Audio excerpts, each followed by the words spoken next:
What is up, Friday Nighters? Welcome back to another edition, another episode of Just Another Friday Night. I am one of your two hosts, CM Chuck. Across from me, Double A, Adamantium Adam. What's up, everyone? Happy Friday. Happy freaking Friday. It was a hot week, Double A. I know that it's a lot hotter for you. I actually saw the news, and this has like been a record month. Oh, wow. Where we're breaking records, where they're saying that we're not supposed to have this heat until August. Oof. So it's kind of like, it's kind of weird. It is hot, don't get me wrong. It's fucking blazing hot, and it feels like the sun is right on you. But I don't know, just really just stay hydrated. Wear hats if you need to, that helps. But I have been working with pants, with steel-toe boots, and 2 shirts. So, no, I mean, it's helped. It's fine, you know. It's just, I guess you just kind of get used to it, but just make sure you hydrate a lot. Absolutely. Drink a lot of Powerade, Gatorade, water, you know, and I think you'll be okay. I think, you know, we're tough. For those of you that don't know, we're in South Texas, in San Antonio, one of the hottest places I would imagine in the country. So, for any of our foreign listeners, you know, how are you guys doing in those parts of the world? But for us here, super hot right now, and I don't think any break in sight. So just like Double A said, stay hydrated, stay cool, get in some water if you can. That's just drink a lot of water and put her in her face. It helps. Trust me, it helps. Yeah. Don't do anything stupid. I mean, if you don't have to. I mean, don't go cutting the grass between 12 and 5. No. You know, no. Jogging. You know, in that time period, you know, out there baking, man, and watch your pets. Take care of your pets too. Bring them inside, man. They want AC too, man. Trust me. We have a little dog, and we let him out to go to the restroom and run around. But I think sometimes he doesn't realize he's been out there too long. We're like, all right, come back in. But yeah, just don't do anything. I mean, if you got like a treadmill, do it in your home. You know. There you go. We opened up a gym at my work, so go to a gym. Go inside. Very nice in there. Shit, Double A. That's it for the Just Another Friday Night weather forecast right there for you. I wish we had a better forecaster, good-looking forecaster. I wish we had that for you. There you go. I know, right? Damn, with some type of green screen. Like all the Telemundo shows. We're gonna work on that. Maybe we'll start a GoFundMe for that. Get us a sportscaster soon. Our significant others probably wouldn't care for that too much. Probably not. Double A. How about the world of pop culture? Adrenalize me, my friend. What has been? Have you heard in the news anything going on? Anything coming out? Off the top of my head, we just were talking about it right before we went on, but Multiverse of Madness now on Disney Plus. Yeah, that stream, they started streaming this past Wednesday. So, man, I checked it out. Me and Friday Nighter Joe were talking about it, and I was just telling him I loved it even more. My wife really loves Wanda. She was a big fan of Wanda. I love seeing Wanda just full power. I really don't care again about the criticisms of her being the villain. I loved it because in the comics she's a villain, a hero, a villain, a hero. You know, it's a comic book. Yeah, you know, and I loved it. My wife loves it. She loves seeing it from her point of view. You know, my wife's a mom. You know, Scarlet Witch is a mom. You know, and that's basically, you know, and we saw that on Mother's Day, so she thought it was great. You know, that it was a great Mother's Day. You know, and Joe said his family were like. Jumping at the parts. Yeah. That's right. He said his daughter and his wife. Yeah. Right? Yeah, because, you know, I mean, it was perfect too. Sam Raimi kind of directing that kind of movie. Don't you think, Sam? Oh, I mean, absolutely, man. It was really good. I would like to see him kind of do more, maybe that kind of tone-ish for is this too much blue underneath me? Okay. It looks good. You kind of look like you're holding a lightsaber. Oh, interesting. A glow. I agree. You know what I mean? Like, if they were trying to do, you know, maybe we should have got Sam Raimi on that New Mutants movie or whatever, because they wanted that one to be like a horror superhero movie. Bob McLeod, the co-creator with Chris Claremont, said he really didn't like that movie. He got the kind of like the horror aspect, but he was like, this is not the New Mutants whatsoever. So I was kind of like, I thought it was fine for not being the hugest. Maybe again, no expectations. Right. You know, like how much New Mutants do you really read? You know what I mean? Like I don't read. I never really read it. So for me, being a casual viewer, I enjoyed it. The only time I read New Mutants was Rob Liefeld's run. You know, and a little bit of the Legion parts. So more like the Cable stuff and all that. And the Legion, the earlier parts. Okay. So. We got a Facebook user coming in. I don't know who you are. Please tell us who you are. But it says Chuck looks like he's being beamed into heaven with that blue light. Yeah, I was trying to learn. I felt like I was in a shadow, so I was trying to fix it. But it's always a constant something here. Double AC is that I will find an imperfection in anything. Facebook user, whoever you are, go to StreamYard.com/Facebook and give StreamYard permission for us to show your name here in the comments. Why I keep forgetting that, I don't know. Double A has got to remind me so that way I could to do that. But yeah, I'm gonna probably like because it is in my eyes. But yeah, so Multiverse of Madness is out. It was out streaming. I loved it. The Boys, a show that me and CM like heavily promote that we love just so much. The much anticipated Hero-gasm episode finally streamed today. Mm-hmm. If you know about The Boys, Hero-gasm is like a big. It's their pretty much. They use a crossover event to kind of cover their weekend vacation of everything excess, drugs, sex, everything. So it was kind of like they were showing it today. It aired today with the warning. Not suitable for any audience. So that's a pretty firm warning right there, right? I mean, I got a chance to watch it because I saw how much they were promoting it. I was like, oh, this is going to get spoiled, Dad, if I don't. Again, I just, and, I don't know, Sam, because I really don't see a lot of people kind of putting boys stuff on there, honestly. Mm-hmm. I think me and you are really the only ones that are championing it in our groups. Honestly, I hate to say what it is, Double A board. I really think it is because I think I've mentioned my coworker before, John, who said that he's like, man, I really love I never heard of Peacemaker, but I loved it, and mm-hmm. He's like, I like stuff like he started watching the Spawn one. He's like, I like adult type stuff. Yeah. He's been watching some of the DC movies on HBO Max, and I was highly suggesting The Boys, and he's like, what's it on? I said Prime, and he's like, I don't have it. I don't know a lot of people with Prime. So that's the thing, is that it's The Boys alone is worth the price of Amazon Prime, guys. Just 2 months. If you can just get it for like 2 months, you would not regret it. And if you're gonna watch something else with it, you can watch Invincible, and you'll be like, there's so many good things on Prime. Actually, there's a lot of good movies on there that you can buy, watch, rent. So Amazon probably is the best for that. If you're looking for a movie to rent an obscure movie, that's usually the first place I always go to when I know it's not going to be anywhere else. And you get Amazon Prime shipping free with it. So it's like if you shop on Amazon a lot, you're going to get your shipping stuff for free, which is great. Me and CM just champion The Boys so much. Great show. I've gone on record myself saying that I think it's just the best adaptation from a comic book. Mm-hmm. That is just really that fucking good, and I think it blows the comics away. Honestly, I agree. It's the rare case, and it's by one of our favorite writers, Garth Ennis. So, I mean, there you go. I mean, like the man behind Preacher. It's different in so many ways, but it's the same in so many ways. Like, you can tell this is still like a Garth Ennis book. Mm-hmm. When you lose some of that, when you see some of these other shows, you lose some of that, writing.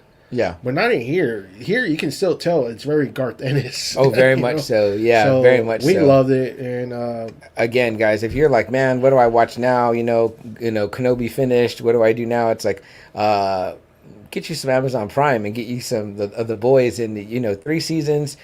You'll catch up fast. I can never forget that me, Jess, and her youngest, Jeremy, we binged the entire first season. It might have been Julian, too, in one night. We watched the entire 8 episodes. I think it was the first season in one night.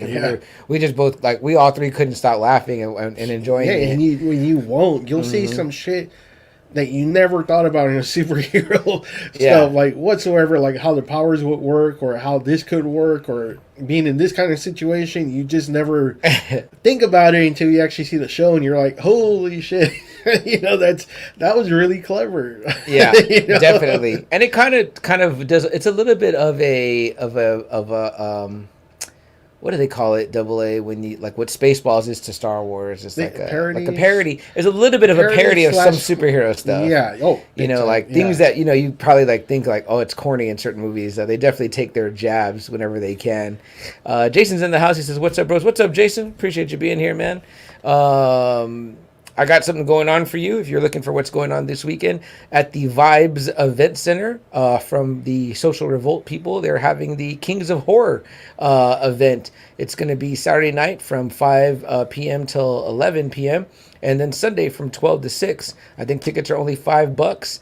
They're gonna have I love a bunch that place. It's at Traders Village. Usually the event's not at Traders, but Social Revolt I think usually has a setup at Traders Village. You know, so it's really cool. What's neat is because they're putting on another event later. I think it's going to be at Pika Pika, where we went to that one event there. Oh, okay, and it was, that one. Yeah, I think it's with the 2 Jasons, right? Yes. And isn't it cool though, Double A, when you go to a thing like that and all the vendors are all horror? Yeah. That great artist who you have that great Dracula picture from. She's always there. Art by Christina, I think is her name. Yes. But just everyone. I mean, like horror. Crow print. Holty Bear, Friday Night Holty Bear brought me and my gal Jess a great Lost Boys print. Speaking of the Lost Boys, and that's an event they've got going on later on, right? That was great. Yes, in August they're gonna have like a big meeting of Lost Boys actors. Jason Patrick, Corey Feldman, and I don't know the other two, but the one who plays Corey Feldman's brother is gonna be there, and then the vampire that gets shot with the arrow by Death by Stereo. Yeah, he's Death by Stereo. And then the singer of Cry Little Sister, the singer is going to be there. Maybe we might even get a performance out of that. I'd imagine people want to hear a few bars, right? Yeah. But at this event this weekend, it's going to be John Kaiser. Yeah. Which I've got a pleasure meeting when he was at Traders Village. Awesome dude. I was wearing my Walking Dead t-shirt, and he read it in the Crypt Keeper's voice. Oh, so, man, that is so cool. Rad. And he signed my Tales from the Crypt DVD.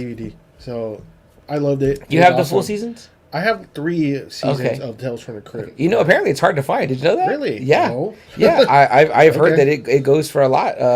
Even the DVD version. What the fuck? Okay. So yeah, but yeah, if you're a huge Tales from the Crypt fan, like I am, you know, the classic Tales from the Crypt. You great know, like, stories, great stuff. I great love actors that show. That came out in the shows. You know, I was actually asking because I think I'm in a Tales from the Crypt Facebook group, like fans of that. Yeah, and I was in there, and everyone was talking about the DVDs and stuff, and I was saying, how come it's on HBO Max? It was an HBO show. Yeah, it's an HBO show. And they said that there's something with the rights, apparently, and I'm like, here we go again. I'm like, wait, is HBO broke or what? Like, HBO buy the rights to the show that you put on? Either that or the other side's playing hardball.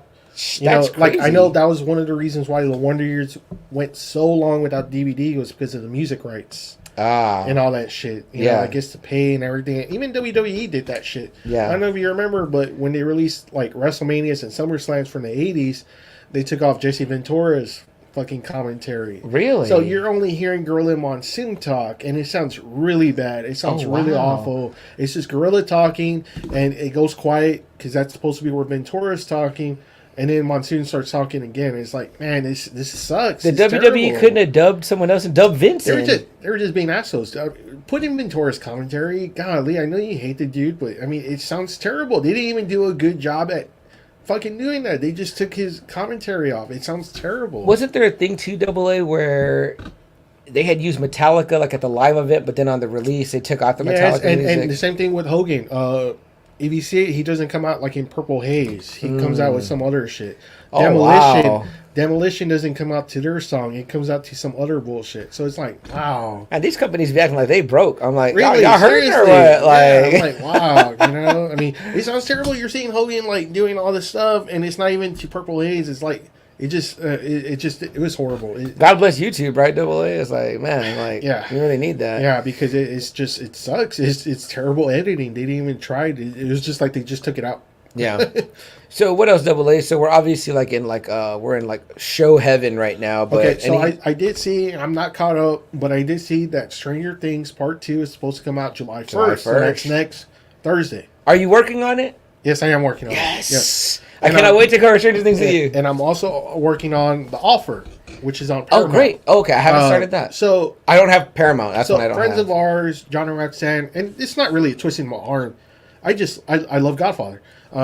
They told me that's really good, and I've seen the first 4 episodes, and seeing Miles Teller does do a really good job.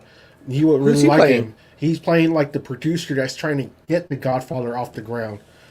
He does a really good job. That Dan Fogler, he does great as Francis Ford Coppola. You know what? I think that when we initially talked about this, and Holty were talking about it, I thought it was documentary style. Like they were talking to the makers. No, it's a show. Wow. Yes. It really enticed because that's 2 guys I really like. I mean, I love And he looks big because I'm guessing he did this like right before Top Gun. So Miles Teller looks fucking pumped up in this one. And what a stud in that movie, right? And how about that? Speaking of news, right?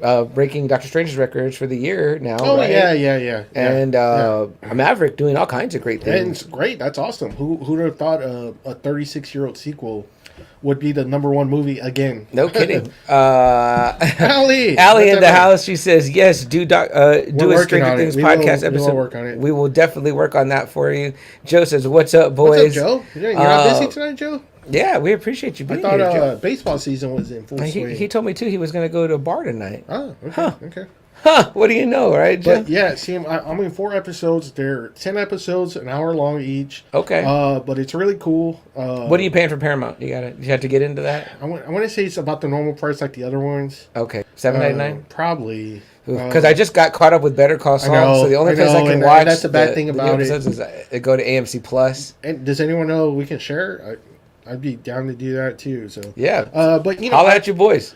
you know how much I love Godfather. Yes. I bought it when it was on videos. Mm-hmm. I bought it when it was on DVD. I got it when it was on Blu-ray. Mm-hmm. You know, I've got Part 3 when it was the Coda. You know, I mean, I love Godfather. You said you finally checked it out, right? Yes, Coda I did. And I didn't think it was that much of a difference, much better. Honestly. Yeah, I thought it was like a little bit more coherent. I was like, oh, I kind of understand it better.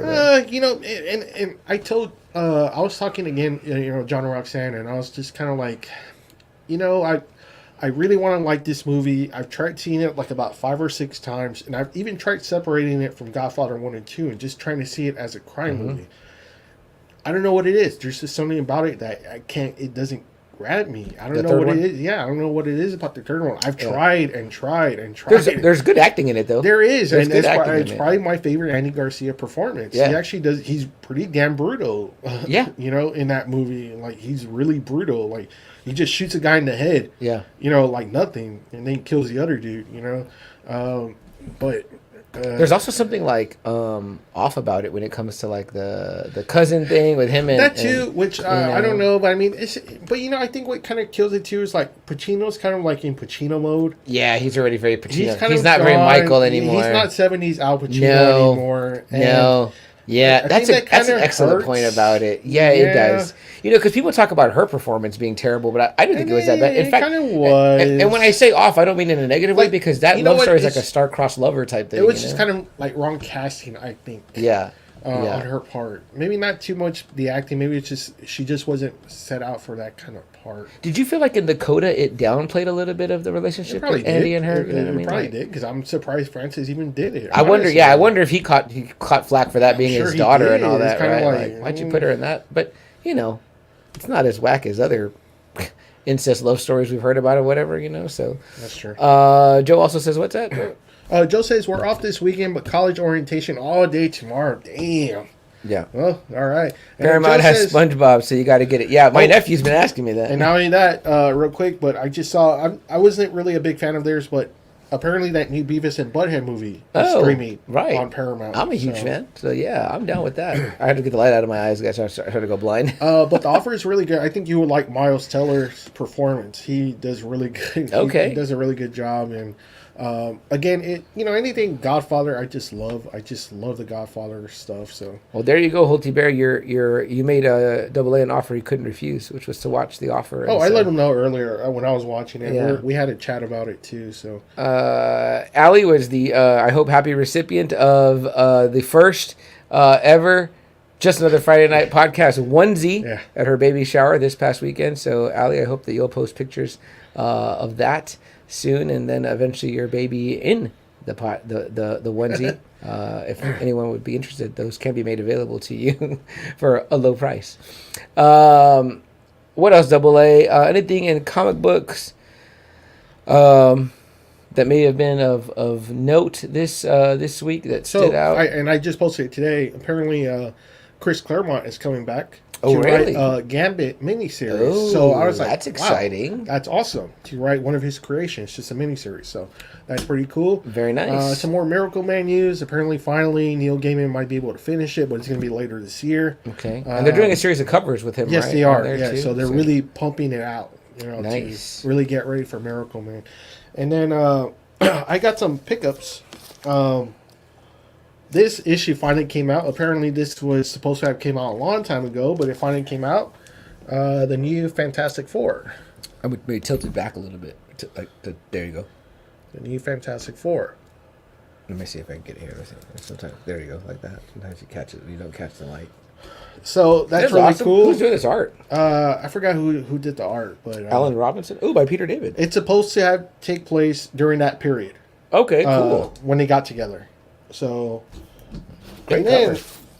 then I had to pick these up because first off, I don't have the copies anymore, and I love the Bill Sienkiewicz art. God Loves, Man Kills. It's a little bit thinner. It's a little bit smaller than the regular size. Yeah, but I have like the magazine size one. Yeah, love the art. It's great art. Yeah. And then trade paperback of the Dark Phoenix series. And again, it's Bill Sienkiewicz. Just really cool. His art really does kind of work well. You see that right here? See him? Oh wow, that's just wonderful. Looks really good. He did the cover too? Yes, just on the trades. Oh, this is great. I wouldn't mind picking up this one. And then I finally got a really nice hardcover of the New Mutants. Oh, very nice. From issues 86 to 94. I really wish Rizzo was here so he can see this. I know I'll listen to it later. It's from my man, Rob Liefeld. There you go. The Marvel Premiere Edition. See, I love these editions. I'm glad I'm able to find these. This was only $25. Not too shabby. For, it's pretty thick. It's pretty fat. I'd pay that it's for a hardcover. Yeah. So, I mean, because the last hardcover I got, I kind of presented this I gave it as a present to my cousin Phil. Oh. But this is, like, so much nicer, I think, than the one I gave him. So, I always like to see the art on the book. Unfortunately, I've yet to see, like, the next volume. Oh, no. With the Deadpool. I've never seen Deadpools get made. Huh. I wonder why not. I don't know, maybe maybe there is, and it's just really hard to get, because obviously it has Deadpools. Yeah. Yeah, there's guys like us, I think, we just got to read the story, you know what I mean? Like, we haven't read the story, so we're hoping to just, And that's what I got these for. I have all these issues, but I want the trades so I don't have to read the issues anymore. And they go great in the shelf. You can just pull them down. And they are. And like I said, I'm trying to get this kind of volume. The Marvel Premiere editions, they're just really nice looking. They're great looking books. I think it's great. That's a really lovely edition. I wouldn't mind owning one of those. Yeah, because these books are only just getting older and older. Those Dark Phoenixes are from like the early '80s. Mm-hmm. Even the Liefeld ones are from 1990. That's already 30 plus years. Yeah, so I'm kind of wanting just to kind of put those comics away and not touch them anymore. They're already brittle as it is. So yeah, I'm just kind of wanting to stop with all that already. Yeah, exactly. It's true. It's always like, if you want to read a run, you got to like dig through, pull them all out. Yeah. I wonder how other guys do it. If they, do they just, your comics just collectible? Are they just there? You know what I mean? Like, I think we might have been some of the last guys who were still reading our comics, Yeah. Which there's nothing like that experience, and holding the book in your hand and if it's old, the smell of the paper, like something really, which is always great. Yeah, there's something to that or whatever, Joe says, I think the Doctor Strange streaming helps got to focus in on some things, like hearing the X-Men theme. Yes. You were just talking about that. Yes. How you're saying you were watching it in your home, and it just looks so much better. Yeah, it's like I really see the difference when the TVs like really sharpen it up or whatever. When you're watching it projected on the big screen, it's nice to be on the big screen, but it's just not, the colors are just not as vibrant as these TVs now. And my TVs are older. I can imagine if somebody had a really nice like 4K TV or something like that, it probably looks really crisp.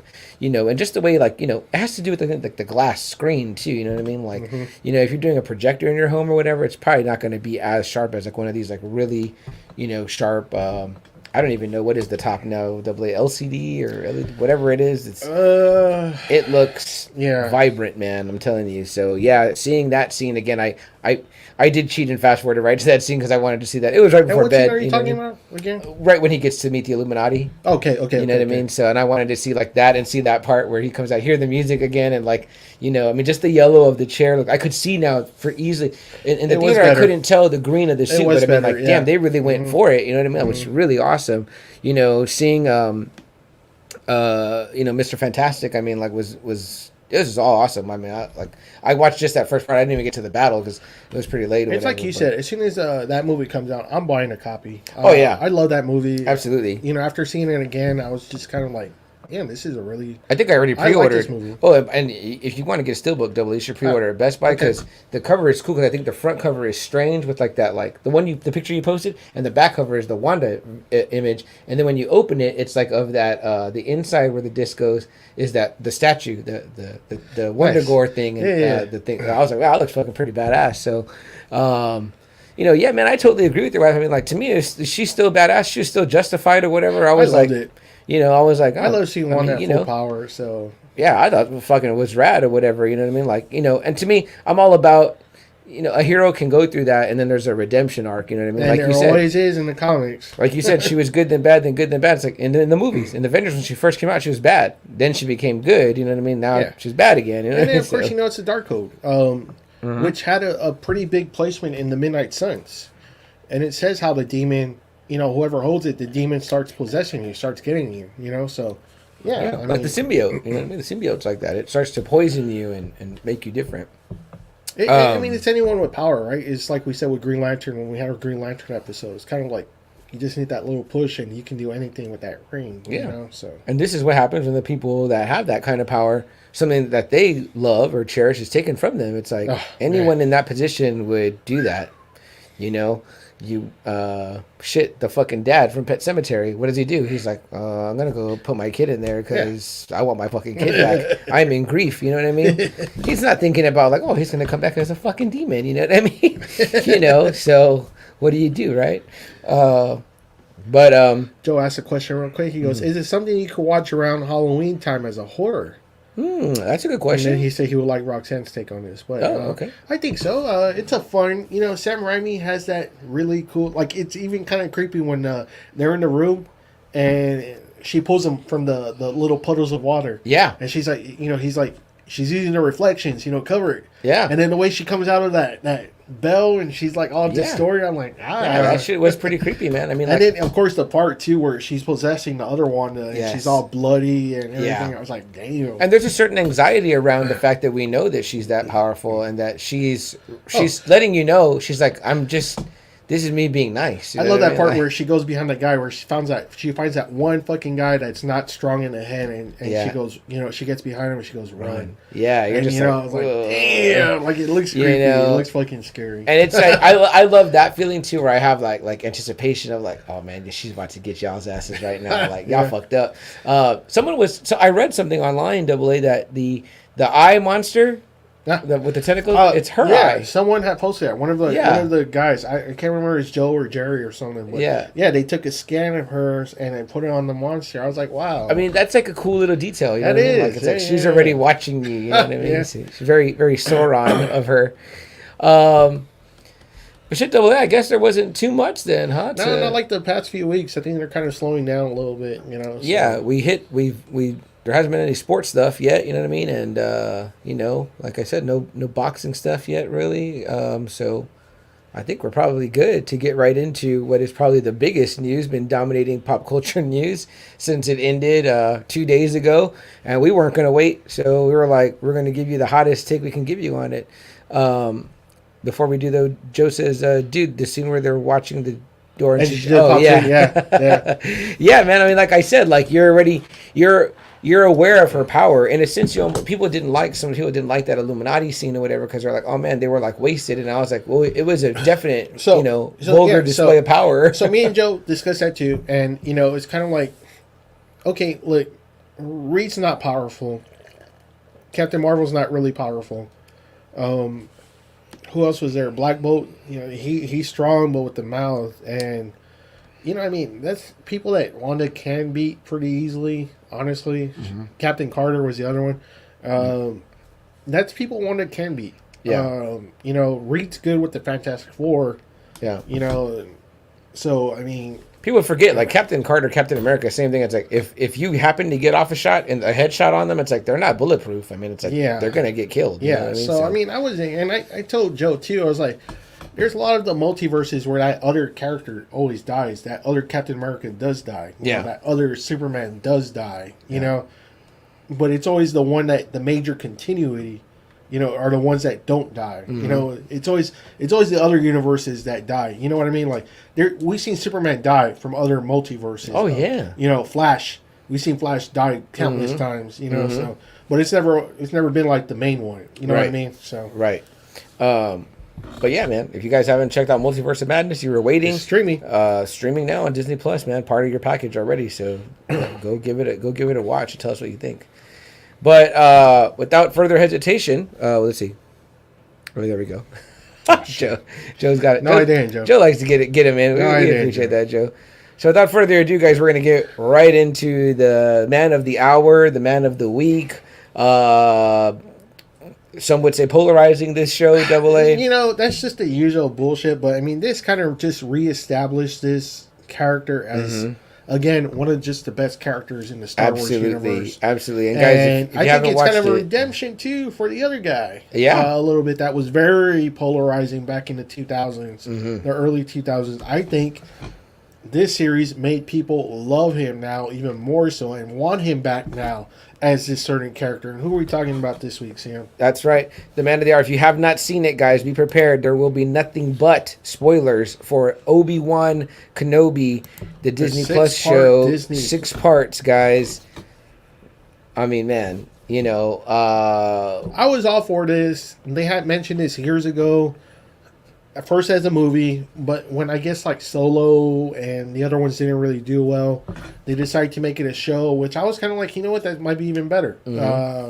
6 episodes, 6 hours. That's almost like 2 movies. Yeah. Obi-Wan, so I mean, I'm on board. They signed pretty much everyone they needed to sign. Absolutely. And we got more surprises at the end than we thought was going to happen. Absolutely. So. We're going to talk about it as a whole, as a series or whatever. There was things that I know people loved, people hated. There were even a few things, maybe a very few things that I didn't like or whatever. But overall, I loved it. I think this is a great addition to the Star Wars legacy, especially these characters. This is probably maybe the most heated rivalry in Star Wars. Yeah. Especially now that they added this show. Oh, yeah. Now we got even more layers of that fucking rivalry. Right. I was like, holy fuck. And how about what previously AA was maybe considered as a guy that was like, we were only getting to see a little bit of every now and then. In episode 3, we see a tiny bit of Darth Vader. Then we don't get any more Darth Vader until, Rogue One? Rogue One. You know what I mean? Rogue One, which is a great moment. It blew everyone. If not the greatest Vader moment. At the time that we thought. Right? And then here, it's like, I get to see him for like almost 4 episodes just trouncing around. I'm like... And showing even more power than we ever thought about. Yeah. Yeah. I mean, this is what is widely considered the most iconic villain in the history of film. AA. I mean, it's like, and you're getting him more time on screen, more displays. I don't know. James Earl Jones is back as the voice. Obviously, you got to get a new body. David Prowse passed away, sadly, whatever, but also was an older man. It wouldn't have been able to move like that. Yeah. You got to get a big guy in the suit. Maybe people wanted the guy that played the Mountain to be Vader. That would have been a big ass Vader. Holy fuck. Damn. I mean, again, to me, when it comes to Vader, it's all about the height because the suit's going to be on you and it's going to make you bulked up. I mean, but you get a tall guy. I mean, even tall guys that we know, they couldn't do that no more. On this show, I think they had 2. Yeah, there were 2 Vaders. Yeah, 2 guys. Well, 3 if you count Hayden. Right, and of course Hayden. Yeah. So I mean, how about that? We heard about that. Hayden Christensen's coming back. We were like, what? Like, okay, cool. So like, I think a lot of us thought like there will be flashbacks. You know what I mean? And we kind of talked about it in our last episode, which we were talking about the Clone Wars original cartoon. But we did get a flashback, which was great. You know what I mean? But it was Padawan Anakin. I would have much rather seen like Jedi Knight Anakin. But it was cool how they used it, almost, because it kind of showed still. Yes. Where he really didn't advance too much. I think maybe what people thought was going to happen, AA, was it was going to be an Obi-Wan story but with a lot of back and forth, cutting back and forth, which would still be a good idea if they do a quote unquote season 2. Kind of like a Godfather, right? Yeah, because obviously they're both interested or whatever, and you could definitely give Hayden some more screen time, and you could do that. You know what I mean? Because the way this ends, it ends again. Too though, this could obviously be kind of like little teases, just to see how it goes down. Right. Yeah, because certain things were not well received. Like Boba Fett wasn't being well received. And then it's almost like, in my mind, I was wondering to myself, I was like, I wonder if they were like, okay, look, we're going to do these episodes with Mando. Just in case things don't go well, we're going to release these instead of these. You know what I mean? Because don't forget, AA, it was when I saw Boba Fett in Mando in that one episode that I was like, holy shit, right? This guy's fucking badass. And we talked about it too. It was like, look, we in our group, we didn't care about Boba Fett. We really didn't give a damn. He came out a little bit in Empire. He came out a little bit in Return, and that was it. And we didn't really give a shit if he died or not. Mm-hmm. So we didn't care. Me, CM, and our group. Yeah. When he came back in Mandalorian, man, he was badass.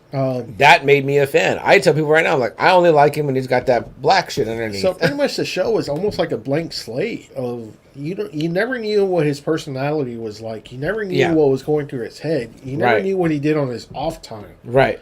So it was like they were just kind of trying to fill in that gap with a character that's pretty much a blank slate. Yeah. And what things were cool, though? Like, who did we be like? Oh, we became fans like Fennec. You know what I mean? Yeah. Like, man, she shows off as being more badass. Like, there's a lot of good shit that comes out of that show. You get, that Black Chrysanthemum. I mean, like, a pretty cool other Wookiee. You know what I mean? It was good. It was a good show, and we enjoyed it. We enjoyed, that last episode was really action-packed. Probably one of the best hours of Star Wars, dude, honestly. Nothing will beat Butch and Sundance, Boba, and Mando. I mean, like, that's fucking awesome. Like, that's awesome Star Wars lore right there. Like, I'm like, that is fucking forever cool. But moving into this one, obviously, we both have a deeper vested interest. So now this is kind of like the heavyweight storyline of the Star Wars universe. Your number one favorite Star Wars character. Yeah. My number two. Yeah. You know what I mean? You're talking about the storyline, the main storyline of Star Wars. Obi-Wan Anakin, mm-hmm. Obi-Wan Darth Vader. Mm-hmm. I mean, it's that high up. Yeah. We're not talking about the trenches. We're not talking about, the side parts like Mandalorian and Boba Fett. I mean, we're talking about the whole storyline right here. Mm-hmm. The Skywalker storyline. Absolutely. And, it just, it got off. The first two episodes were pretty rocky to, I guess, a lot of the people. Yeah. Kind of seeing it, it was being built slow. Did you feel that way? I didn't feel that way at all. Yeah. I liked it. I liked seeing what Obi-Wan was doing. It wasn't, you can tell just without him saying words, just his body language was just kind of like, was this great Jedi Master mm-hmm. who did everything, he could to maintain peace. And here he is now, hiding, working as a factory worker, if you want to say that, Yeah. And just kind of just trying to keep that promise to, keep an eye on Luke, and that's about it. I mean, he's a broken man. He saw his Jedi Order, fall, get murdered, It's just a broken man of 10 years, He was at the center. He saw his best friend, that he thought was dead. His Master Yoda told him to, go on Tatooine, and just watch over Luke. But just that heartbreak, right? AA of that happens in Revenge of the Sith. That ultimate, the betrayal first, but then also the seeing the fall of someone that you had all this hope in. Yeah. You know what I mean? Like, all this belief, this faith, this love, the brotherhood. It's like here's a guy that we've known to be nothing but strong, if not one of the strongest. Would you say, AA, that especially what we've seen in this series, Obi-Wan is a candidate for Grandmaster? Yeah, big time. I think absolutely. That guy was truly one with the Force. And just believed all about that mythology, all that stuff. I mean, he was a really true believer of the Jedi ways. Yeah. And even in this, where we see that there's some separation. What do we know, right? Believing in the Force is a lot like some people have faith in God, religion, right? And we've seen people, the Dusk Till Dawn storyline, right? The pastor that loses his faith, right? But is forced to regain it to face an insurmountable evil or whatever. Wow, Obi-Wan stole the Dusk Till Dawn. Yeah, right. Sorry, right? But no, I mean, like, come on. I mean, it's a a story that's happened in many things. You know what I mean? It's a Wonderful Life, right? The guy's lost his faith in kind of humanity in a way, right? You know what I mean? And he regains it, Scrooge, you know what I mean? It's like, now I'm in the Christmas mode, right? Where's Jerry and Anthony when I need them? But yeah, I mean, like, so, okay, for me and you, this is like, one of our top guys or whatever, you know what I mean? It's like, we're seeing him like at a real low, but unexpected low, because it's like, most people wouldn't come back from that. I mean, like, that's like, I mean, like a son. It's a brother, but it's a son not just too. That, but you fought wars throughout the universe, and you kind of learned that it was one man that was pulling the strings that created a war. It wasn't a war that was just. It wasn't a war that was, you had to. It was one guy that pulled the strings to get rid of all his enemies all at once. So when both sides were at their weekend, he would just swoop in, and destroy everything that was left. So let's talk about that real quick, Double A. Like, you bring it up to another point that I hadn't even thought about yet. But of course, the Anakin loss is huge, right? But this man believes so much in the Jedi Order and the Jedi way, but yet they were blinded. Their powers were weakened. They were blinded. And then he not only sees that. Imagine Anakin hadn't turned, right, but maybe just was killed a part of Order 66. It's still the fall of the Jedi Order, the destruction of your way of life, the things that you believe in. That's what I'm saying. The Emperor did really good. And you're like, damn, we can see the future. We can see shit. We can do all this stuff. And we were totally blinded by the dark side. Yeah. The Emperor played both sides to where they would wipe each other out, and he would just swoop in and take over. And that's exactly what happened. Yeah. So that's a deafening blow. Imagine your whole faith is shaken and unhinged. I mean, like,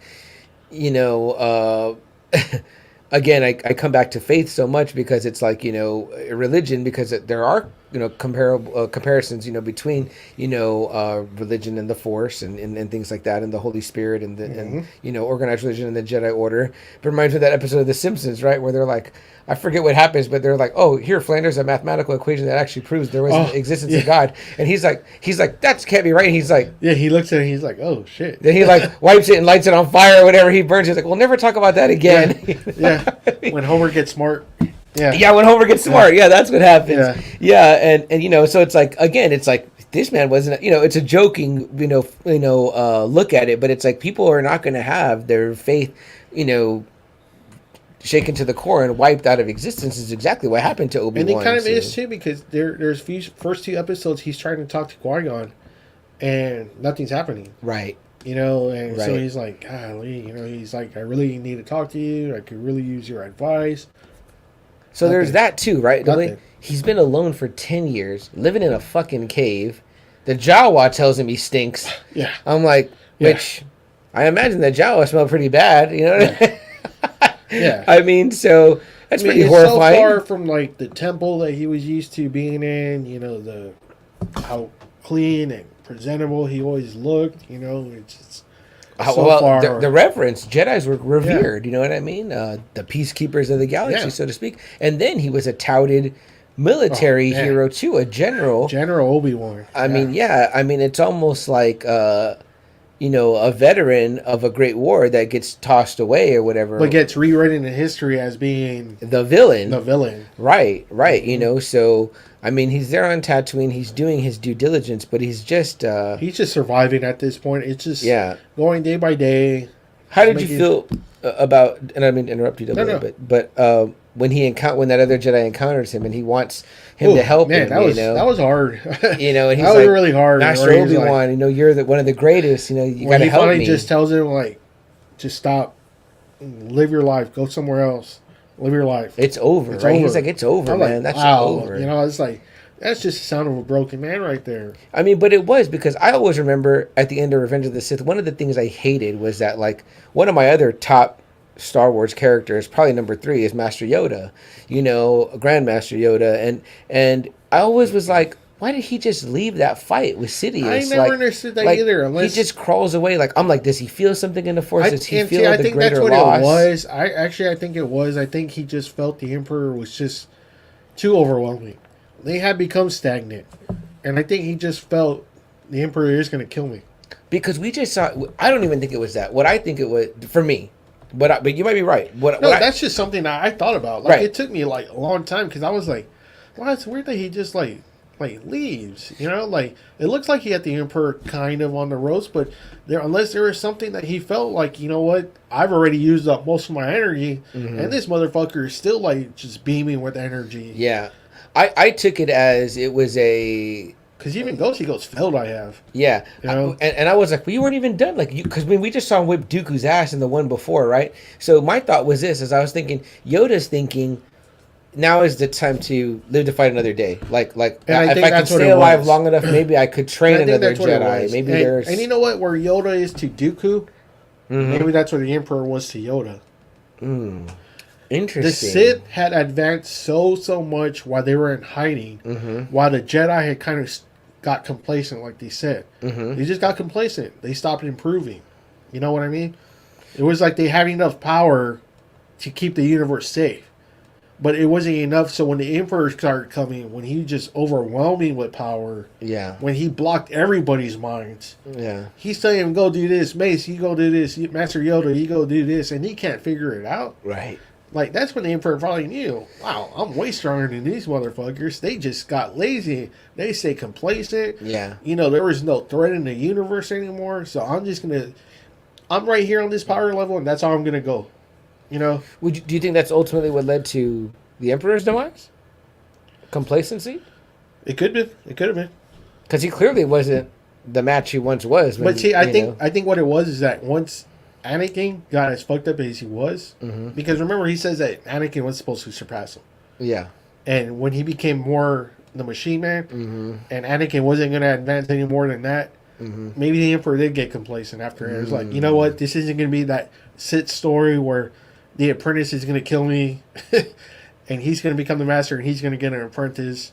There's a what if story where it's got to be a what if story where Vader, Anakin becomes Darth Vader, but doesn't go into the suit, and then does become essentially the ultimate Sith. Right, which we always assume that like.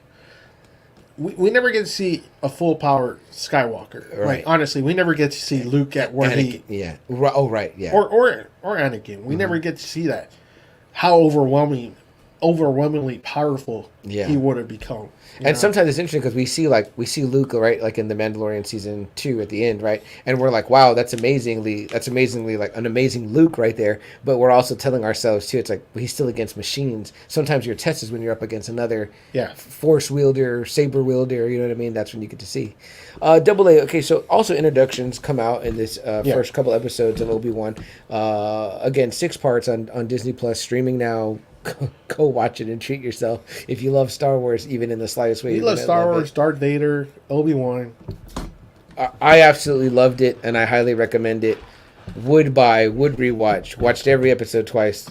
Double A, I don't want to speak for you, but I'm pretty sure. I've already seen it like 2 or 3 times. Yeah, it's fantastic. I mean, we're gonna just gush the whole time. But some new characters introduced, but some not new characters, but from the cartoon, but that maybe we didn't know. For one of them, the Grand Inquisitor, which everybody was like happy about. What did you think? I could care less about any of the Inquisitors. Okay. I thought they were just going to be in the way. Okay. Honestly, all of them. I thought all of them were just going to be, that's these guys. Yeah. They're just going to be fucking, in the way of Obi-Wan, before he eventually gets to Vader. These are the sub bosses. Yeah, they're going to be those guys, so. Yeah. I do like when there's a good couple of sub bosses, though. You know what I mean? Like, when I think about it in WWE terms, it was like when you had the bad guys, you had Rick Rude, but you also had Jake and Mr. Perfect. Yeah. And, like the $1 Million Man. There was a couple of good mid-level bad guys. You know what I mean? So I like that. I like the fear they put into people when they land. That is kind of terrifying. Yeah. Tatooine's not used to seeing Empire. They're under the Hutt's control. And they're in the Outer Rim. And they're in the Outer Rim. So the Empire really doesn't go there very often. I dug the look. I thought that the guy, Rupert Friend, I believe it's his a cool name. look. I thought he looked pretty cool. And I had seen the imagery from the cartoons. I guess you could say it's a Nazi look. The Gestapo. Or to me, I was like, oh, y'all are like, you dress like Vader. You want to be like him. You got capes on and shit and high black boots. Then I learned, kind of from the show and then kind of from what people were tweeting, that they were kind of like Jedis. Well, obviously we find out Reva is, but like the Grand Inquisitor was kind of like like a protector of the Jedi Temple or something like that. And he just turned, huh? Something like that. Like they're all like Force users. Obviously, all of them were have Force abilities. Okay, you know, because they're carrying sabers around. You know, and they use the Force in the first few episodes. Yeah, you know, so which to me is I'm like, wow, you're hunting these people, yet you're using all their shit. Like it's kind of like what the fuck, you know what I mean? So, okay, so how about her third sister, Inquisitor Reva? A lot of heat about her or whatever. Now, you're the only one I know that I'm watching it, and I'm like, where the fuck do I recognize her from? Oh. And I was like, damn, this chick looks familiar. And I finally, it broke me. I had to look it up. And I was like, oh, what? Fucking, she's the friend from Queen's Gambit. Queen's Gambit. Yeah, and I was like, and I loved her in that. Yeah. She was great. Mm-hmm. She was sassy and a great compliment to... Anna Joy Taylor. Yeah, I was, you know, I liked her character very much in that show. What did you like her in the Queen's Gambit? Oh yeah. That's one of my favorite shows. I love that show. Yeah. Highly recommend. Yeah. We should have covered that show. Why don't we cover did. that? Did we cover the Queen's Gambit? Yeah. Shit. We even had Pap Spear. Damn it, that's right, we did. Yeah. You see that? There you go. That's how good we are. Cover shit out of it. Double A's been noticing week by week how my memory is just going. That's okay. We have these documented. There we go. It's documented. You know what I did earlier? I went through our Star Wars episodes to see which Star Wars shirts I had already worn. I was like, have I worn this one? I need to go through. These are like, you know, Doctor Strange. We remember, so you won't have to. Exactly. That's what these are. This is our diary. I need to go to Recall. There you go. Total Recall. There we go. Fuck, man, that's bad. But yeah, see what years of alcohol. We did. If you want to go back and listen to it, you know, there's. I do. There's a Queen's Gambit. I'm gonna go hear our Queen's Gambit episode. So she's really great in that. Let's get her name. Do you know her name off top? No, I don't. I want to call her by name because and they told her before the show that she was going to receive a lot of hate. Okay. You know, now a lot of people said they just didn't like her performance. That they thought she was trying too hard to be a badass. Moses Ingram. You know, there was a lot of shit. I don't know. Cheers, Steve. Cheers, Steve. There we go. No logos. Although Metallica gets a free plug every time I drink out of it. What I didn't like was that how she got rid of the Grand Inquisitor. Yeah, early because on. I was like, they're making so much of this fucking guy, and now this chick has just come in and killed her. I did like that was a plot device, though. Like the plot device was... that needed to happen for her to be the one. And then I did see, too, that some people did kind of figure it out after episode 2, that she was probably that youngling that they showed in the beginning. Yeah. Which they were like, oh, she's probably that little girl that survived somehow. You know, and that's how she's able to do all this kind of Force stuff. Yeah. You know? Yeah. So... the performance... was not as good as the Queen's Gambit performance. I think it actually got better. It did get better. Like in 5 and 6. Oh, it was really at its peak at 6. Because I felt some kind of way about her by then. Because that first 2 episodes, I agree. I didn't think her performance was that great. But it got better. Yeah. Slowly better. Where it felt by the end, I felt sympathy. But at the end, yes, agree. And I don't know what happened, but the writing got tooled up a little bit at the end too. It really did. Early on, I was like, even some of the dialogue from even some of our better characters, I felt was a little thin. I was like, "Ooh, this dialogue is a little like." It kind of was at first, but yeah, it got much better as it went along. Okay, so let's talk about the. What do you think? Okay, so the other kind of heated thing too was Leia. Okay. Vivian Lyra Blair. What did you think? I adored it. Okay. I adored it. Number one, because I was like, we had been clamoring. We wanted Obi-Wan. We wanted Obi-Wan story. We wanted Obi-Wan, whatever. Everyone says they want it, right? Just like people that have been saying, oh, we want an Obi-Wan. You okay? Yeah. We want an Obi-Wan.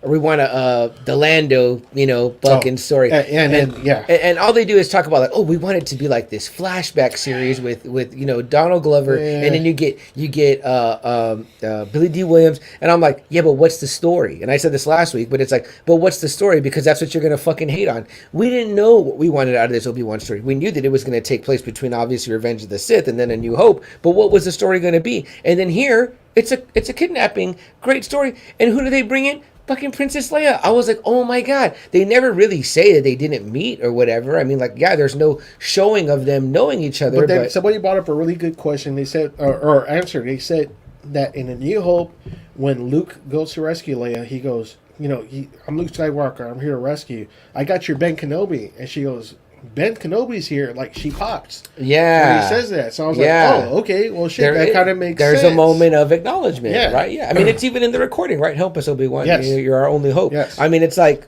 it's branded on my fucking Xbox that I have, or whatever, my R2D2 edition or whatever. It's a very famous line. I'm not going to lie, Sam. I've grown to like the Leia character so much more than the fucking Luke's character. I love Leia more than Luke. Yeah. I would agree with you wholeheartedly, except for that The Mandalorian really did pump me back up for Luke. It really did, because of how Luke is going to end up.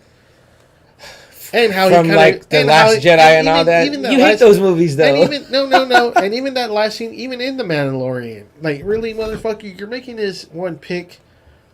Whichever one you pick, you're going to be. Like, really, you can't let him have the fucking shield and the fucking lightsaber? I like what somebody said when they said, only a Sith deals in absolutes. Yeah, and then he sends him off by himself. Yeah. I was like, man, you can borrow my car, but I'm going to brood here for a bit. Hey, that's the beginnings of him turning that way that we see it. Yeah, man. We're obviously after Kylo Ren, he gives up. He goes into fucking hiding. Leia, all the way through the series, is fucking fighting. Yeah. All the way. Yeah, she is. She doesn't fucking hide. She's, It's just hard because I love him in Jedi, and I love him in those Mando episodes. I know that there's some flaws. But the way he turns out in the sequels, Leia turned out so much better in those fucking sequels than Luke. Yeah. I agree that they did really build that character. She just always fought. And this definitely helped that, right? She just always stayed and always fought. We got some comments here. Let me see. Jerry House. Joe says, "Sorry, boys, had to bow out and had to finish." That's okay. No problem, Joe. We appreciate it. Dude, Obi-Wan vs. Vader, Ep 6 was epic news. Absolutely, Jerry. We're gonna get there, man. We're just kind of going through the motions of some of the early things that we liked about it. When he finally said hello there, oh, dude, absolutely, that was the perfect, near last line. It could have ended there, right? But they gave us more, which was great. He said, yeah, Grogu should have been able to choose both. Why couldn't he choose both? Why not both, right? What do we always say, right? Why not both? Jerry, when you get a chance, dial back a little bit, because I make some Christmas references for you and Anthony inadvertently. I didn't realize. That's just the way it is. Like, the sequel movies made me dislike kind of Luke's character, where the sequel movies made me love Leia even more. And I did read a comment earlier, though, where, and I'm just going to say this, I do not believe this, but this is what somebody said, and it kind of goes with what you're saying. Somebody said, hate modern Star Wars stories. It's, and I'm paraphrasing, but this was what I read, and it's not what I think again, but they said, it's just a bunch of woke bullshit. It says they make all the men characters dumb and weak, and they said they're making all the women characters strong and confident and assertive, and they just making and I was like, but, I mean, you're right, though. It's like they're making Leia more up and Luke more down. No, Leia has always been strong. Always. She's always been strong. She's always been in the fight. Even in the original trilogy. Yes. She's there. She didn't need help. She's there with fucking Tarkin and Vader talking shit to him. In their face. She lied to him about the planet, even though she knew they were still going to blow up Alderaan. Yeah. She's always been there. She even tells Luke, what is it about the rescue? Some rescue or whatever, right? It was she's fighting the Return of the Jedi. Mm-hmm. I mean, and then the she saves Han. She saves Han. The prequels. I mean, Padme's a badass. Mm-hmm. Which is great. And Han's a badass. Yeah. Chewie's a badass. Agreed. Luke in those first movies isn't like everyone's favorite. You know what I mean? No. So, Obi-Wan was a badass. We loved Obi-Wan. Absolutely. We loved the Mace Windu character. Yes. So I don't know where they're getting this whole shit about the women are becoming stronger than the guys. Star Wars has always been pretty damn equal, honestly. I agree. I guess I just want to see... Jedi women? Shakti. Yeah, Master Luminari. That great part that we talked about in Star Wars Clone Wars with Shakti. Oh, yeah. She's majorly kicking ass. Yeah, Asajj. I mean, come on. They've always had a balance of women and men. I agree. This isn't some woke shit now. Yeah. No. Great point. And I feel the same. Again, I just wanted to see... Quaylen Voss was African-American. Yeah. He's been there, Yeah. We got to talk about... I guess I just want to see some more Luke and Leia twin magic. You know what I mean? I'm like, there's got to be some twin magic there. Are we talking about the boys? Oh shit! Not that kind of twin magic. Damn it! No, not that. That shit was fucking too weird. I was like, Why are you hosting this together? We're definitely covering the boys. Yeah, we're definitely covering the boys. You guys know we're gonna do that. So, Roxanne, you should have said hello there. Hello there. Hello there. May the force be with you, also, Roxanne. Roxanne, you have both of our hearts. Sincere condolences on your recent loss. And also, Joe has a question for you up above in the comments regarding what you thought about. Would you consider Doctor Strange being a Halloween movie? Multiverse of Madness. There it goes. Like, would you watch it like during the Halloween season, the Doctor Strange Multiverse of Madness? He had a great comment about how his wife and daughter were jumping at the jump scares and which made us both be like, man, awesome. Like, that makes it a great, it's a Sam Raimi movie. You can't change that. So, but back to Leia and okay, well, number one, a lot of people were pissed off about Is it because it was Leia or the little girl's acting? Yeah. I think maybe the little girl. I haven't heard yet what friend of the podcast Anthony Caruso of Tis the Podcast thinks. I know he's a famous hater of kid actors or whatever, but Anthony hates a lot of stuff from what I'm learning. Anthony hates a lot of stuff. I think that's kind of his thing. But it's a Christmas podcast. And he's a Christmas podcaster. He can be very much in love with certain things, though. I've heard him gush. Batman for one, right? Who knew? Okay, but I loved her. Her performance to me was not overstated. I thought it was a very good, really shot performance. It got really low after those first two episodes. You really didn't see a whole lot of that energy. Yeah. Right? Sure. After the first two episodes, it's a bummer. It was kind of like, oh, okay, they streamed her down big time. Yeah, but even then, she's still doing a good job in those roles. She did, especially in this last. But they had really stepped it down with her, which was fine, I guess, because you started seeing more Obi-Wan, kind of growing more and more after that initial first two episodes. Mm-hmm. So it was. It's called Obi-Wan Kenobi, right? Some people were, what were they hating on the last time? Right? They were hating on. What was the last thing that came out? People were like, "Oh, it should have been called this, whatever." What, the Boba Fett, the Mandalorian? No, it should have been Mandalorian. That Mandalorian season 3. But I think too, some people were saying about Doctor Strange, it wasn't really there wasn't that much Doctor Strange in it. You know what I mean? So it was I thought he was in there quite a bit, but okay. I thought those. Yeah, to answer Joe's question, Rock says, I think it could be considered a Halloween movie, a category I would consider baby horror. Okay, there you go. It's not quite. Maybe Army of Darkness. Army of Darkness vibes are definitely there, especially with the more that one animated Strange Corpse. More that one, yeah. So I loved it. I was immediately surprised. I was like, "Oh, it's a Leia story." I was like, "That's cool." Which is cool because it was kind of a mission that Bell is pleading with them. Yeah, because we get that again later in episode 4. Yes, where he's asking for his help again. And how about the treats we already get? We finally see Alderaan. Yeah, we've only ever seen it fucking being exploded. Yes. Which was awful. Yeah. But more awful now that I've seen what a beautiful planet it is. And these people, the mom, you see the mom. Yes. You know what I mean? I was like, that hurts a lot more now. Yeah. A lot more, you know? What about our favorite California bassist? He shows up. Boom, boom, boom, boom, boom, boom, boom. I mean, just a great role for him. I'm like, dude. Fucking Flea is here, man. Yeah, I'm was great. I get Bill Burr in The Mandalorian, one of my favorite comedians. I get Flea here. That's one of our favorite episodes too, right? Oh, the Bill Burr episode. That's so great, right? Man. So great, man. And they call him Brown Eyes. Yeah. So we got Flea. I think 2 episodes. Yeah. Right. Yeah. He's there as this scumbag. You know what I mean? Great. Joe says he really liked O'Shea Jackson on the show. Yeah, no, it's kind of surprising. I didn't know he was on there. So yeah, I didn't know he was on there too. He was cast. Great job by him. He was wonderful. Hard not to see him as his dad. You know what I mean? Because they are so. They sound alike. They look alike. Holy fuck! But he did a great job. Roken as Roken. I thought that was a cool character. Yeah, you know what I mean? New character. I hope we see more of him. He gets to pop up in other stuff. That'll be cool. Roxanne says, so I just saw Doctor Strange for the first time last night. That was a pretty strange movie. Pun intended. Indeed it was. Indeed. Which is what Jerry said. He's like, if you like Doctor Strange comics, this movie felt very much like the very comics. Steve Ditko art. They're weird throughout. Yeah. But the Ditko art was all there. The crazy colors, the kind of psychedelicness of it, So, Rox, are you caught up on Obi-Wan Kenobi? Because that's what we're talking about tonight. I was talking to her on Cal's party. Uh-huh. And I think they were kind of caught up a little. Okay, kind of caught up. Okay, because we're spoiling the shit out of it, so we don't want to ruin it for you if you haven't seen it. And believe me, you do want to see it if you even mildly like Star Wars. I mean, the intensity just goes up so much after the first 2 episodes. I mean, it's fucking crazy. Yeah. So Reva, at the end, the first episode, I believe, she pretty much tells Obi-Wan that Anakin's alive. He didn't die. He's Darth Vader. Mm-hmm. And kind of it came as a surprise to Obi-Wan. A lot of people are kind of pissed because they're like, shouldn't he have known? This is what I told my wife. Mm-hmm. The last time he saw Anakin, he saw him just burning alive. Yeah.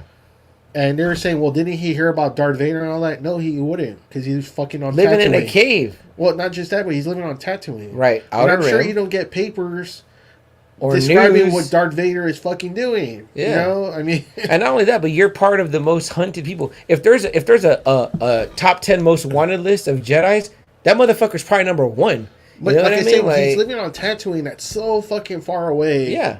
From everything. But also too, you're trying to live, even on Tatooine, you're trying to live low profile. You're in a cave. You're not in some living accommodation. If he's hearing about someone named Darth Vader, he's probably like, okay. Yeah. He's not going to Mos Eisley to drink beers or whatever, drink blue milk, because he's like in hiding. You know what I mean? Yeah. Like, there's a chance that people will run across you and they're like, aren't you Obi-Wan Kenobi? You know what I mean? Like, it's like, fuck, he can't have that happen. So he's just like, does his fucking job and that's it or whatever. Rock says, yes, I am. Saw the finale. Whoa. Like, whoa. Yeah. Agree, Rock. I mean, it'd be kind of like us, right? If we're just kind of like living, kind of like in the 90s almost. Mm-hmm. Early 90s again. With no computer, no phone. I mean, how clueless were we of like conventions and shit like that? About people coming. Right. Unless you had the magazine subscriptions, unless you had the newspaper, hearing about other shit from other parts of the country or over the world, you're going to be like, what's going on? Yeah. You know, I mean, you're not going to know every fucking news that's happening. When we covered Image a few episodes back, right, we talked about those massive lines and all that, but that wasn't going on here in San Antonio, right? There was no big, like, or if there was, we didn't know about it. We didn't know about it. What was the comic store people were lined up at? We didn't know that, you know, it was going to be Spawn #1 and all That's that. what I'm saying. Like, you got to kind of think like that. On Tatooine, there's absolutely nothing going on. Right. He's like hearing, oh, the Empire just conquered this planet. Yeah, it's all slavery and pod racing. You know what I mean? So some people are like, how did he not know? So that was like kind of like the big reveal. He finds out Anakin was still alive. Yeah, easy answer on that. But right, mini cliffhanger in that one or whatever. Yeah, you know, after she stabbed the Grand Inquisitor, which everybody was like, why'd you bring him in if you're just going to kill him right away? Yeah, again, this is another unknown character. He's beloved from what the Clone Wars or Clone Rebels? Wars cartoons. Clone Wars cartoons. Yes, okay. I always get confused when people were watching from Clone Wars or from Rebels because I know that they're different time sets, but yeah, so yeah, okay, you know, cool. He's a beloved villain like Cad Bane. People didn't like that either in Mando. You know, they were like, oh, yeah, but I was like, well, isn't that how that you would tie that up?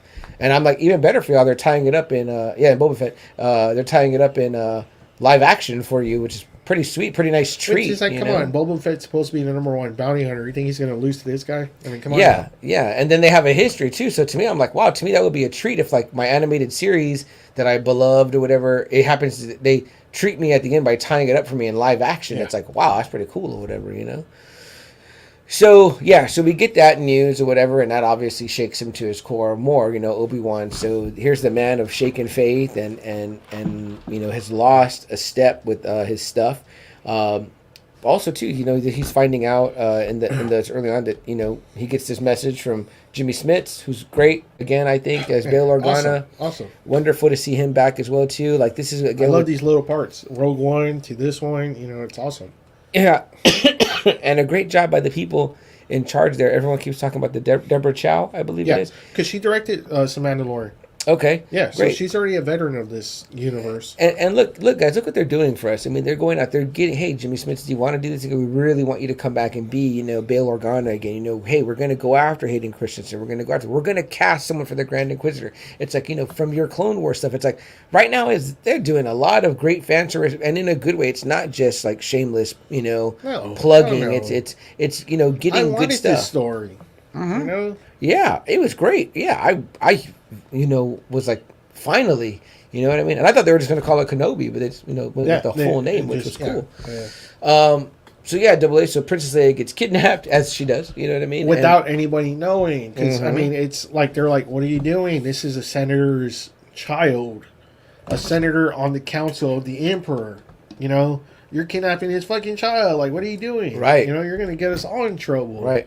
And all of this is a plot by Reva, right, to draw out Obi-Wan. To draw Obi-Wan, to get revenge on what many people had assumed already, which I didn't, I didn't think so, but he did, that she was a youngling. And I didn't think that either. She probably has a lot of rage against Obi-Wan. Yeah. For that. Are you like me, Double A, where sometimes you're watching this stuff and you don't invest too much thought in like what it could be? I don't either, because I'm like, I'm the story's already done. Because everybody was kind of like, why is there so much hate with Obi-Wan? How does she know Anakin is Darth Vader? It was all those questions. It was like, why is this one character that just debuted have all this kind of information? Yeah. And obviously we found out how she has all this information, which is brutal. It's a brutal fucking awakening. Yeah. That, how she found out who Anakin and Vader, how she found out that they were one and the same. Talk about fucking PTSD trauma, pretty traumatic, the whole You're seeing this guy who's a legend, right? Anakin Skywalker, this general that we've been talking about, all of a sudden he's pulling a fucking lightsaber on you and your friends, and he's looking at you, but it's not Anakin. It's just evil that's looking at you and stabbing her with the lightsaber. The part she says where I felt their bodies turning cold or whatever, like because I was hiding under them. You're like, oof. Like, it makes you think about stories of Vietnam and war, when guys were in war, and not just that, but the betrayal. Oh yeah, the heartbreak. Yeah. Again, talking more about that, the heartbreak. But also imagine this, guys. Imagine what it feels like for a bunch of Force-sensitive people. Number one, they're probably crying out through the Force, and then she's Force, has the ability to feel the Force. You're just feeling all the pain. I mean, look at Obi-Wan felt when fucking Alderaan blew up. He was like, he had to sit down, right? He was like, it was like as if a million voices suddenly cried out, and then we're silenced. You're like, oof. Like, and now that has more meaning, right? They added more. I'm like, come on, like it's a good character with good. Like I said, I can see where people were kind of pissed off again at the beginning, because it was kind of like, how does this character know so much? Yeah. But then when you saw it, you're just like, you feel sympathy towards the end for her, like, fuck everything she went through. In her little mind, Anakin and Obi-Wan are supposed to be there to protect them. One of them betrayed her. The other one didn't show up. Like, you're supposed to be here, and you weren't there. Yeah. Yeah. Not knowing that all the other Jedis were being turned against on. Probably at that same time. Probably when he was marching, that's when everybody was getting killed. On the Order 66. But she was pretty twisted, though, right? Because she's been hunting Jedi in this time. I mean, that one they show on Tatooine. She's like, where are you, motherfucker? Yeah, he's a Jedi turned against us. Yeah. So there's that, with that character. And then maybe it was her plan, too, to somehow get so close to Darth Vader that without maybe him knowing, she'd have a chance to kill him. Maybe that was her plan.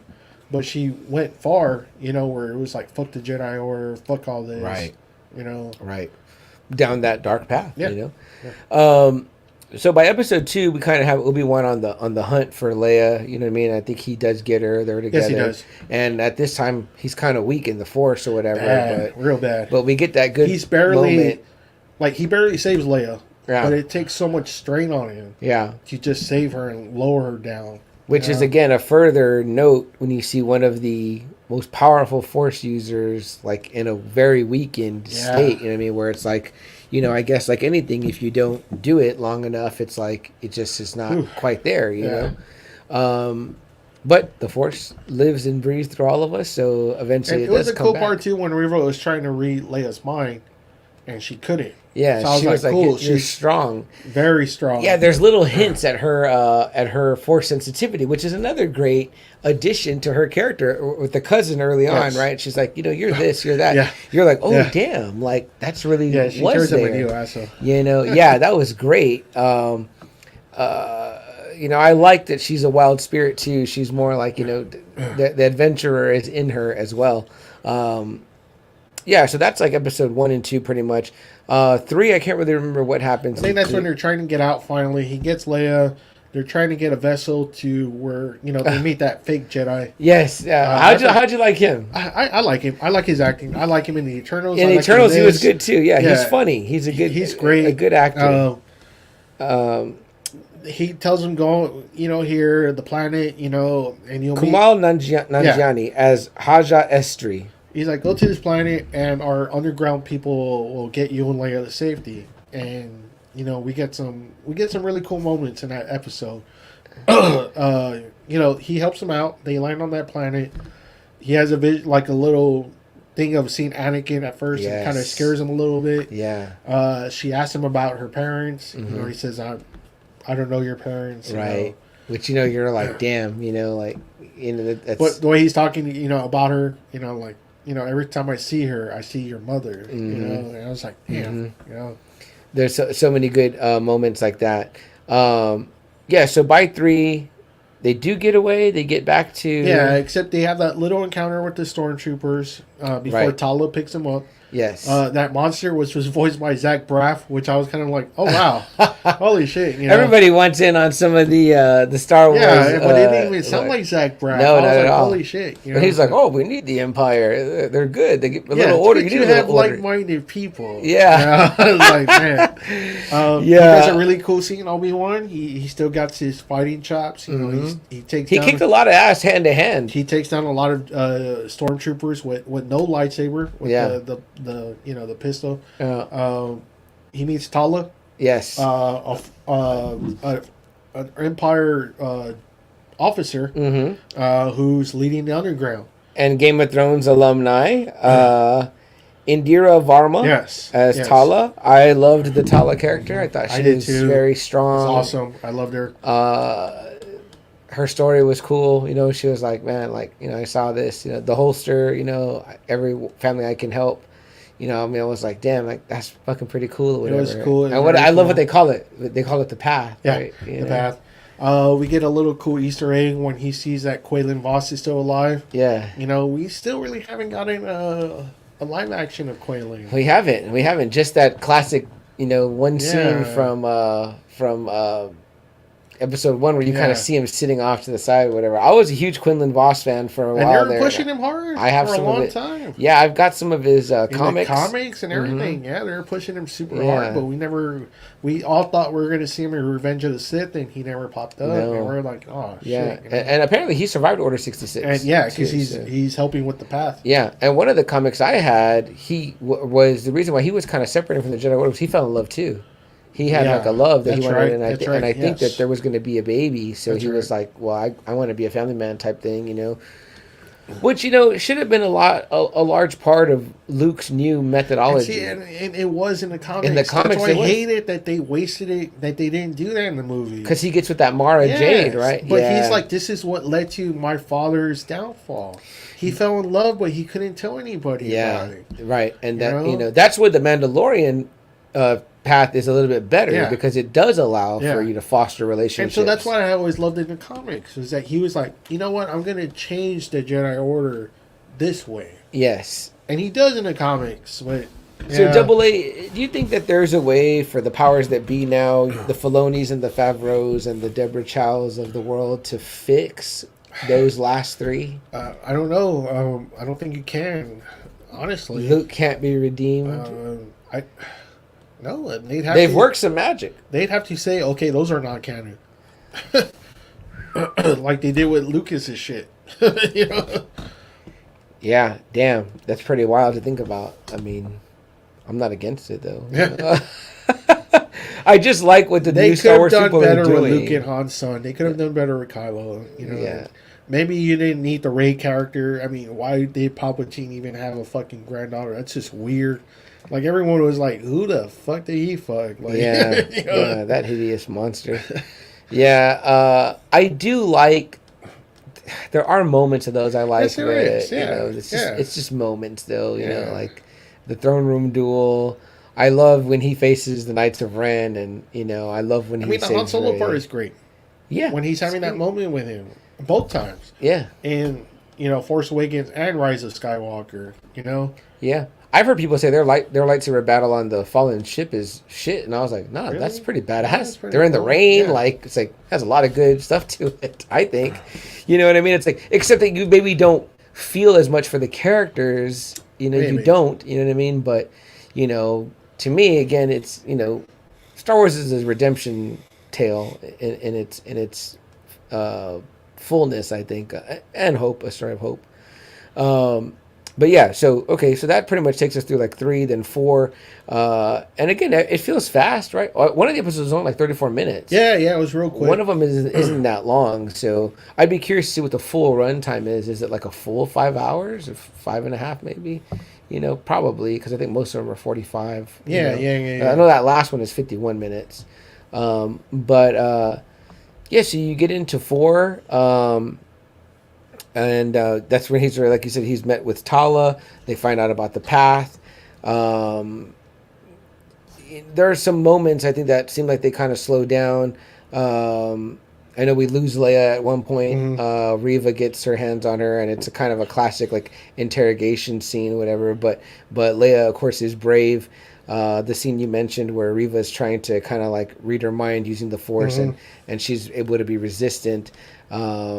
Which again leads us to believe about her Force sensitivity, which is great to see. Like Princess Leia, who we never really saw any of that in the original trilogy, but later on we very much know was there, from them showing her with a lightsaber.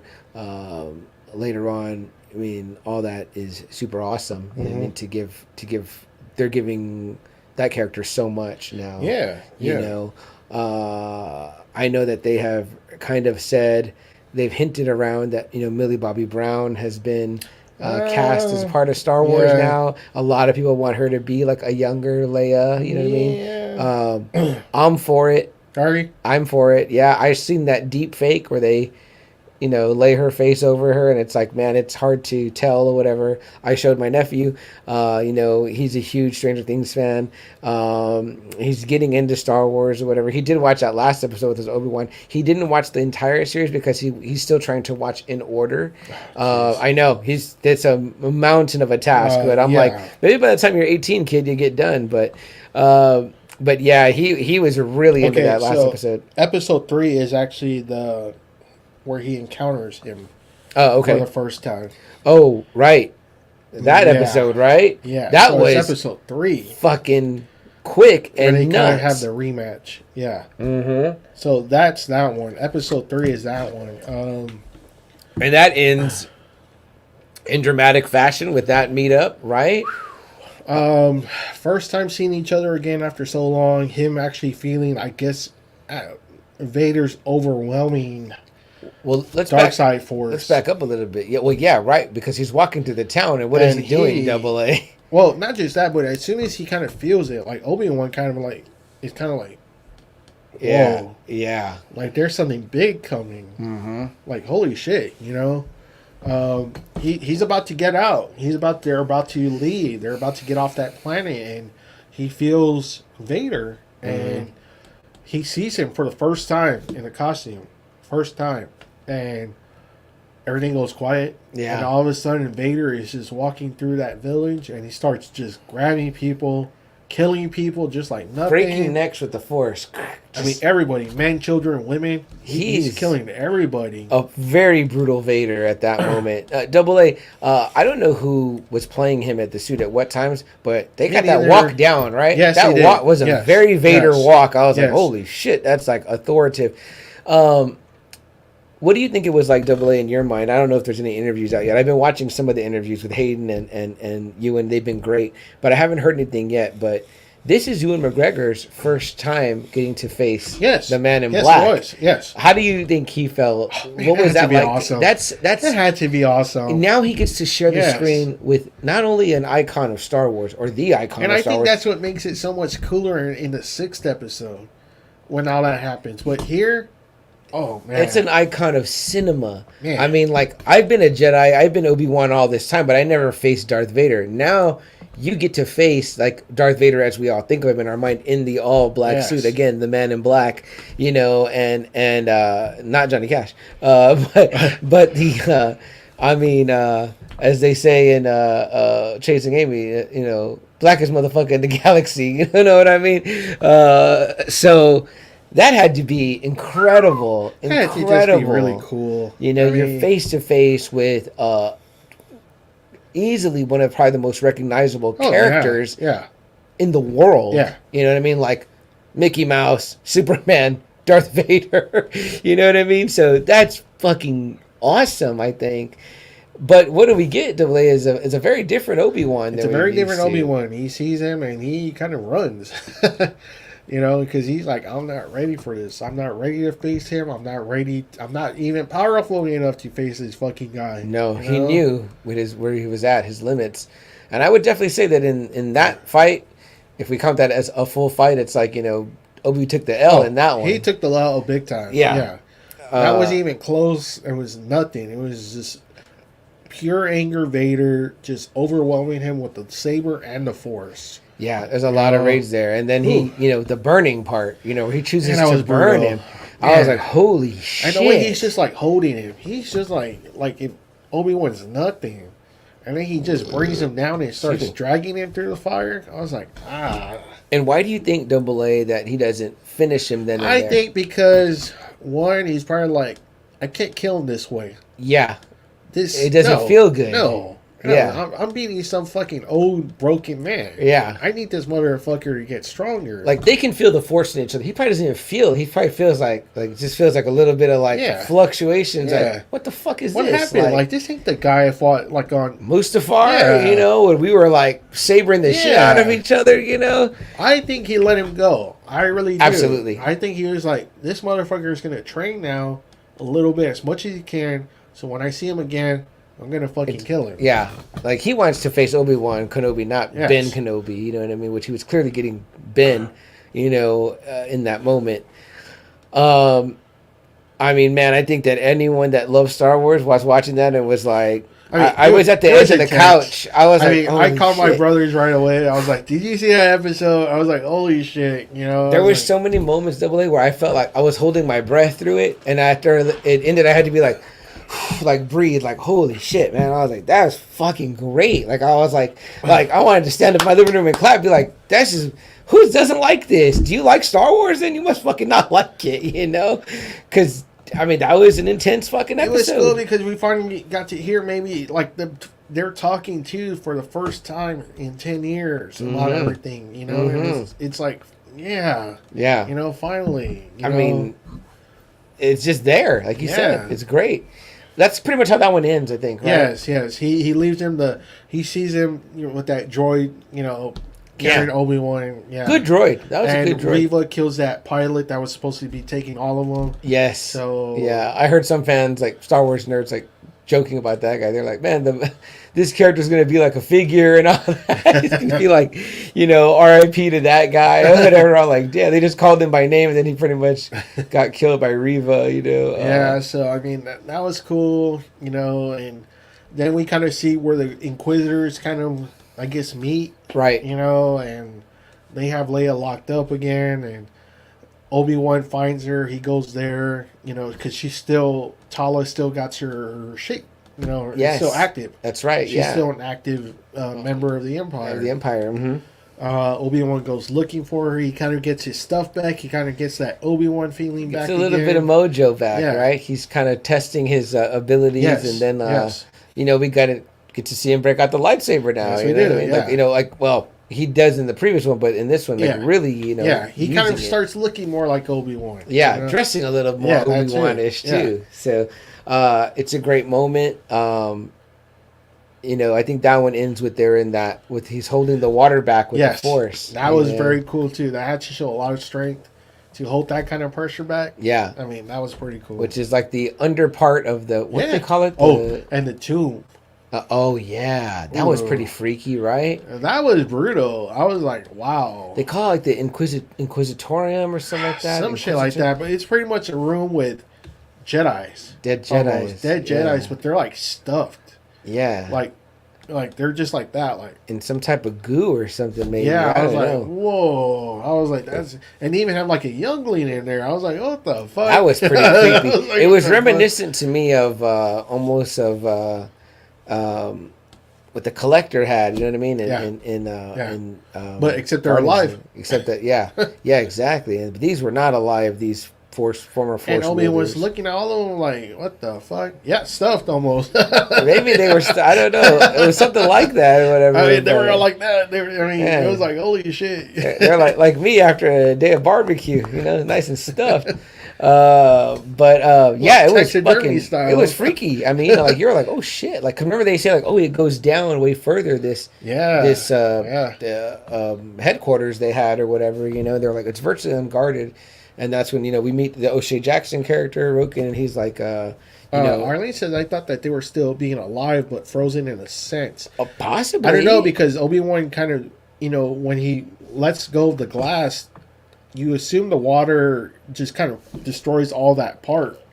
I don't know if he'd do that if they were still alive. I didn't get the sense that they were alive, Arlene. I got the sense that they were some type of trophies. I think so too, and I think with him kind of flooding it, I think it was kind of like to get away. Especially since these Inquisitors seem like their whole purpose has been since Revenge of the Sith, since Order 66 to hunt Jedi, and like, you know, of course it seems like this Vader doesn't give a fuck. It's probably like they want to keep trophies, keep their bodies, you know, fuck keeping lightsabers and all that, keep their whole fucking corpse. So, you know, we'll keep it as a shrine to don't fuck with us, you know what I mean? So, that's just what I was. Those were his action figures now. Yeah, pretty much. You know, definitely. So that was freaky, but it was awesome to see Obi-Wan kind of back in form somewhat. You can see him building up. Yes. And then when he starts getting his fucking general kind of Kenobi again, kind of leading the Armada almost a little bit. You know? And this is the one that ends with them flying off, right? When O'Shea kind of, you know, calls him general. Yeah, he does. You know, because I was like, man, that's badass. He's still calling him general.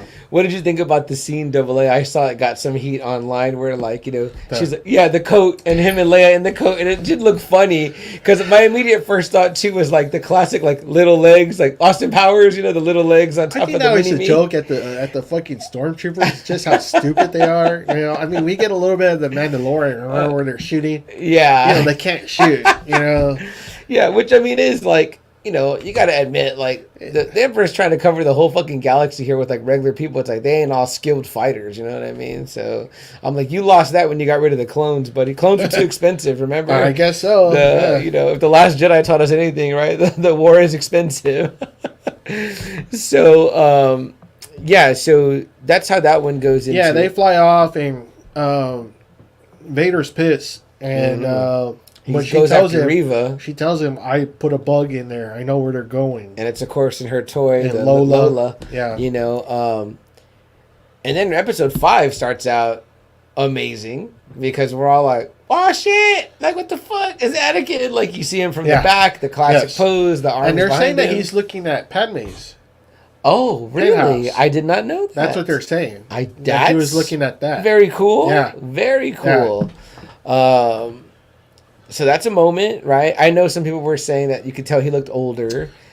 Shit. Yeah, he's an older guy. I mean, I could tell too, but it didn't affect how I felt about the scene. No, I loved it because it kind of still fit. You know, Anakin is always just so arrogant. Yeah. You know, it's like when he tells Obi-Wan, I'm ready for the trials, and Obi-Wan's like, you being ready has never been the problem. It's your fucking maturity. Right. And here he is again when they're training. It's like, man, he's just like, he wants to win he's so bad. He's determined to beat him, right. He's now, like letting his anger get to him again. Double A, where does that scene take place? Does it take place? Obviously, there are it has to be during still Clone Wars. But still, like, after Attack of the Clones? Maybe. Before he's married? Maybe before. Oh, yeah, definitely. Okay, so before he's married. Definitely. Okay. Yeah, so before they face Dooku and all that. You know, which, again... You know, as he says in the Clone Wars cartoon, he said he faced a terrible trial of the flesh by his own fault because he's like, I'm going to take him now. We were all like, well, no, what the fuck are you doing? Listen to your master. He just said don't do that. Like, I love Hayden's acting in here because he doesn't kind of go off the rails. No, it's perfect. You perfect. Could tell he's fucking pissed and mad, but he holds it in. Yes. And I was like, yeah, see, that's so much better. Then when he's kind of like, kind of like bitchy and whiny, it was kind of like he's like fuck, he still got me. Again, guys, I always talk about I'm a firm believer in good directing. It's like you got to have your director supposed to get that out of you. We know that George is not the greatest. You could still feel his anger. Yeah. Motherfucker. Oh yeah. Motherfucker. You still beat me with. Man, he takes his saber away. Like you couldn't beat me with that shit. You couldn't beat me with the dueling, but yet you kind of go through your fucking little different kind of skill sets. It's kind of like motherfucker. That's how good. General Obi-Wan Kenobi was. It was like, yeah, you're stronger, but you're still not better than me. Right. It was like a preacher, a Jesse Custer Cassidy moment. He's like, man, you've been fighting with this strength all this time, but you're not a good fighter, Arlene came in with some comments. She goes, it made me sad when he was trying to apologize to Darth and Darth wasn't having it. Yeah. She goes all in caps. I don't understand why he couldn't let him just win once. Let Annie win one damn fight, dog. Yeah, I mean, see, when it was time for him to do that, it would have been time. Mm-hmm. But it's just like, man, this dude's so fucking headstrong to just want to win absolute. Like use your other skills. Like that's what Obi-Wan keeps trying to tell him. There's other things that you need to learn first. And this is he wants to fucking start running instead of crawling. He wants to just run right away. Right. And this is what sucks about the Emperor's, the Emperor's full chess game or whatever. Let's just say that without the chosen one being found. Because I don't think that Palpatine could even have foreseen that Qui-Gon and Obi-Wan were going to pick up this kid on Tatooine. I don't think he even foresaw that. I don't know. But even then, once he saw or felt what this kid had, he started to work on that poison as well. And I think he was kind of gambling that it may have or may have not taken. But the one thing that he knew was going to take once he knew was that, obviously, like you said, this kid had the will to win, right? And it was and it was like, if he made him feel like what he couldn't beat was death, but that he could show him the way to beat death, and that death was coming for the woman you love, that was the ultimate, the chess move that was like, once I have this guy, then I've got everything. That was the, Anakin was the Elder Wand. You know what I mean? It was. But I did kind of hate that was the reason. I'm kind of glad this kind of fixed it almost. That it wasn't just the only reason that he turned to the dark side. And I'm kind of glad because I think that because of her, but also because of. But I think because of that scene that you see too. That the flashback scene of just wanting to just be more powerful. Maybe if I give myself up to the dark side, I'll finally fucking beat this guy. I'll finally be the strongest one in the universe. Interesting. That's an interesting thought. That's an interesting thought. Interesting. I like it. But great opening to episode 5. I think everyone was geeked to see Hayden didn't come back just to be kind of all in makeup and stuff like that. We got to, obviously he's in some makeup and gets his braid back, but they both looked great. Obviously, Ewan's in the wig at that point, too, or a little bit of the more Clone Wars looking hair, but great lightsaber duel between Jedi, Master and Padawan. It's fun, and he even tells him that, right? Too at that point, because he's not even a knight yet. I mean, he's not. He's like, you're still, he calls him Padawan. Yeah, he's like, you'll remain a Padawan until you can get over that or whatever, which is but obviously he does learn that, and although it isn't a time of war, and, if we want to take what we talked about last week from the Clone Wars cartoon, into account that, Obi-Wan is who campaigned for him to get knighted, you know what I mean? And I very much like that to be in my own mind, my canon, my imaginative, way of seeing things play out. But, what else happens in that episode? But that's how it starts. So I think I think it was in episode 4 where he pulls down the fucking freighter with the Force. Darth Vader, I'm talking. No, that's in this episode. It's in this one? That's in the end, yeah. That's a fantastic scene. Yeah, but you're right, because by this one, they're in 5, they're already in that little holdup. They get, because remember, now they're tracking them with the tracker. Okay. They get to that place. Obi-Wan's like, okay, how long to get people out of here? Then the Empire shuts down the door. Okay. And they can't get out. And he's like, okay, I'm trying to fix it. Leia's like, I'll crawl into the thing. Yeah, so then we find out about Reva then. That's where she kind of lets Obi-Wan know about everything. Because he's trying to buy them time. She even tells him, which is cool. I did like that. See, people were like, oh, she sucked. And I was like, no, that was good. It was good writing. When she's like, if this is your attempt at trying to buy time, it ain't going to work. You're like, okay, all right. He's like, all right. But then he's, again, now more getting in tune with the Force. He's able to pull that out of her, right? Yeah. And that's a great scene. It sucks that Tala dies.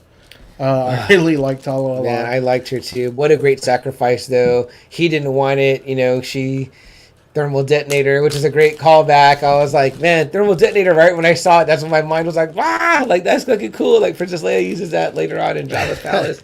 Like the Star Wars nerd in me. Love that. But yeah, she sacrificed herself so they can get away. And he really outsmarts Vader.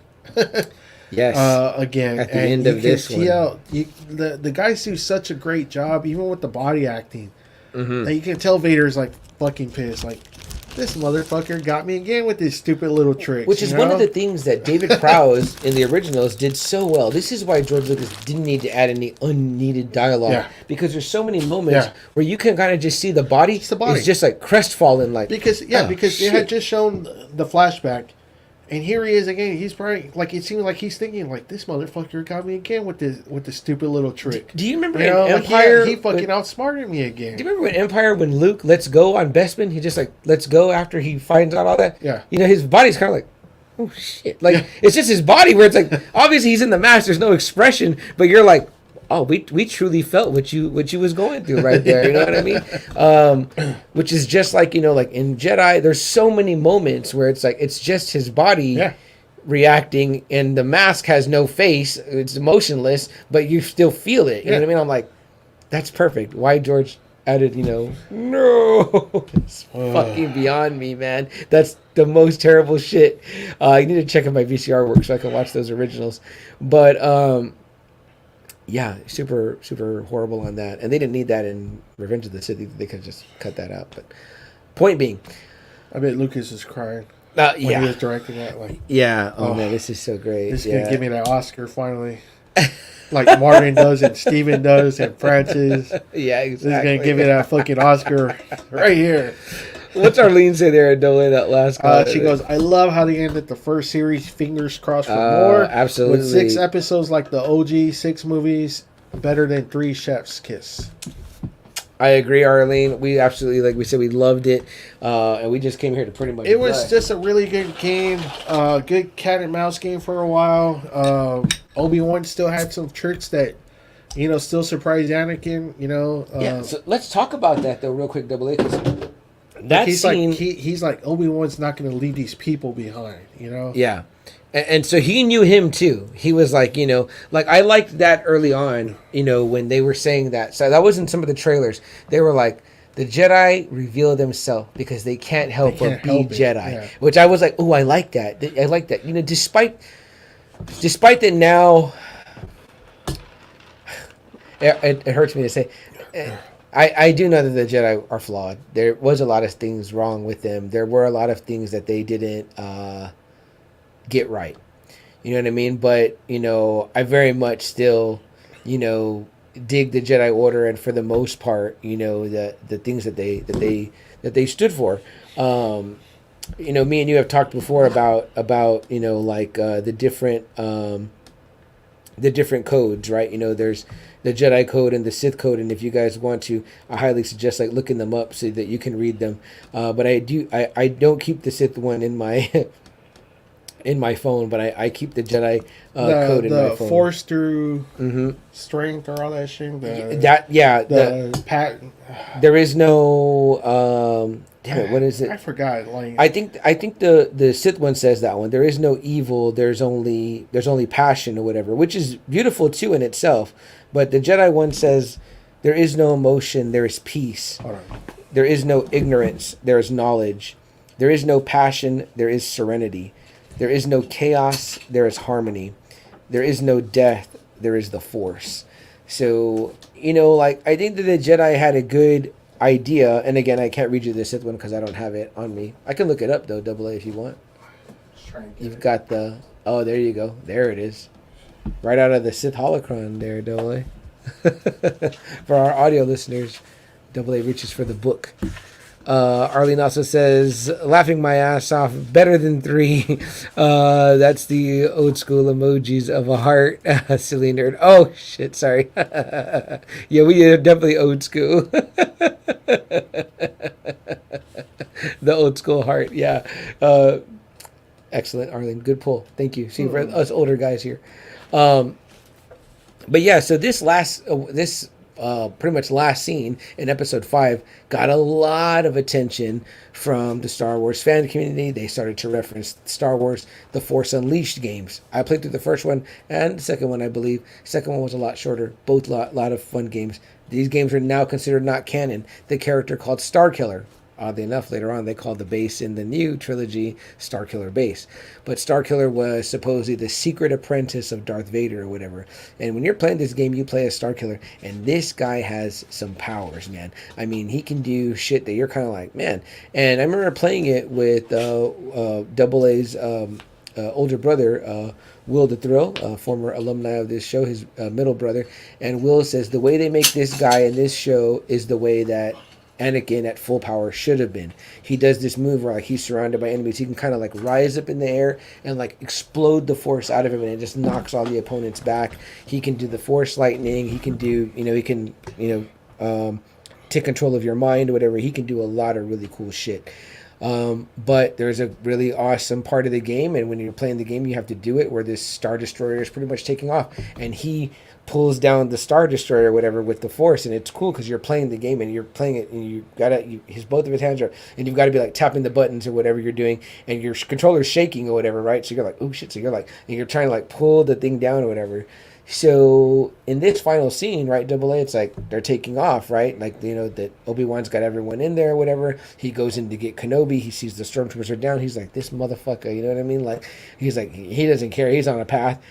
The ship takes off. It's right in the air. You're like, oh shit, they're about to get away. Classic. Vader's been burned like this before. The ship takes off right as he gets there. But then you're like, nope. He puts up one hand and quickly yanks the ship down. Boom. Then he just pulls off this big fucking chunk of it. And I mean, I was like, I moved back in my couch. Yeah, I was like, the same way. I was like, holy fuck. What the fuck? And right as he does that, which must have been a great expenditure of power, I guess, the ship behind it takes off, which is like classic Obi-Wan. Either that or right? he was just like, this motherfucker. Yeah. Yeah. Like, he fucking got me again. Exactly. Did you find the Sith code? No, it wasn't. Okay. I'll look it up. But while we're talking, I want to hear what you thought, Double A, about that scene and that display of power. Oh no, again, I was just the vulgar display of power. I was like, holy fuck! Like I was like thrown aback when I was watching it at home. Oh, here it is, real quick. Peace is a lie. There is only passion. Through passion, I gain strength. Through strength, I gain power. Through power, I gain victory. Through victory, my chains are broken. The Force shall free me. See, so that it's still a beautiful in its own way. The Sith one. Yeah, I mean, they're both just really great. Praising kind of strength over everything. Yeah, and it's saying but about your chains being broken. Like to me, there's a thing about through freedom victory, in my that. chains are broken. Yeah, I mean, you can see where, it's the Christianity Satanism thing. A lot of people say Satanism is pretty much freedom.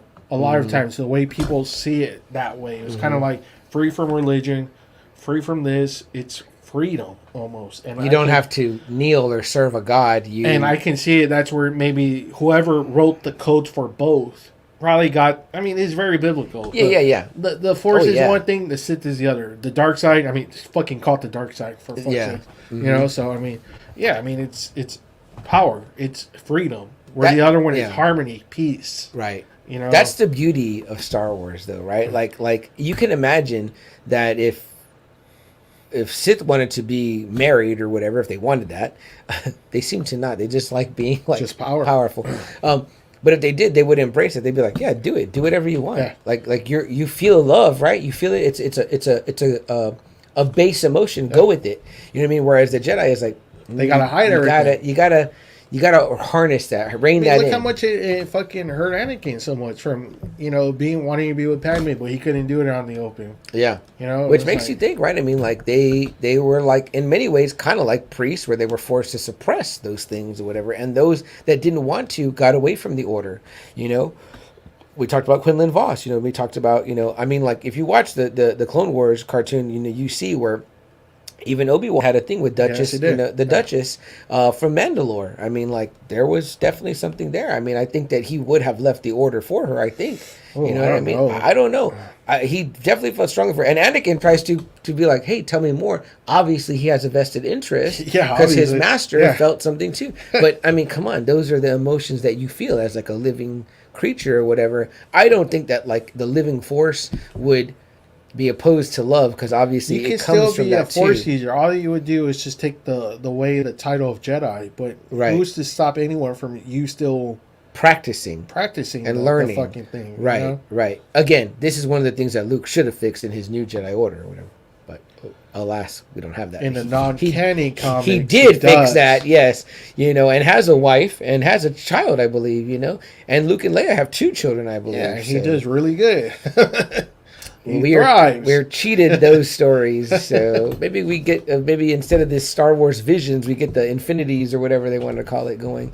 But Double A, back to you. I want to hear what you thought about that again. That as I call it, the vulgar display of power from Darth Vader. Just very terrifying. Kind of like, holy shit, they're really letting him loose. Mm-hmm. Something that we really didn't see of him in the old trilogy. You're just like, you're seeing the kind of power, this overwhelming power that you're just like, no one else in the universe has that fucking kind of power except for him and the Emperor. And it's like, fuck. It's just so much raw emotion that comes from Anakin, just that, feeds into that power. There's so much hate where he's just like, boom, come down and just starts ripping it apart. It's like, fuck.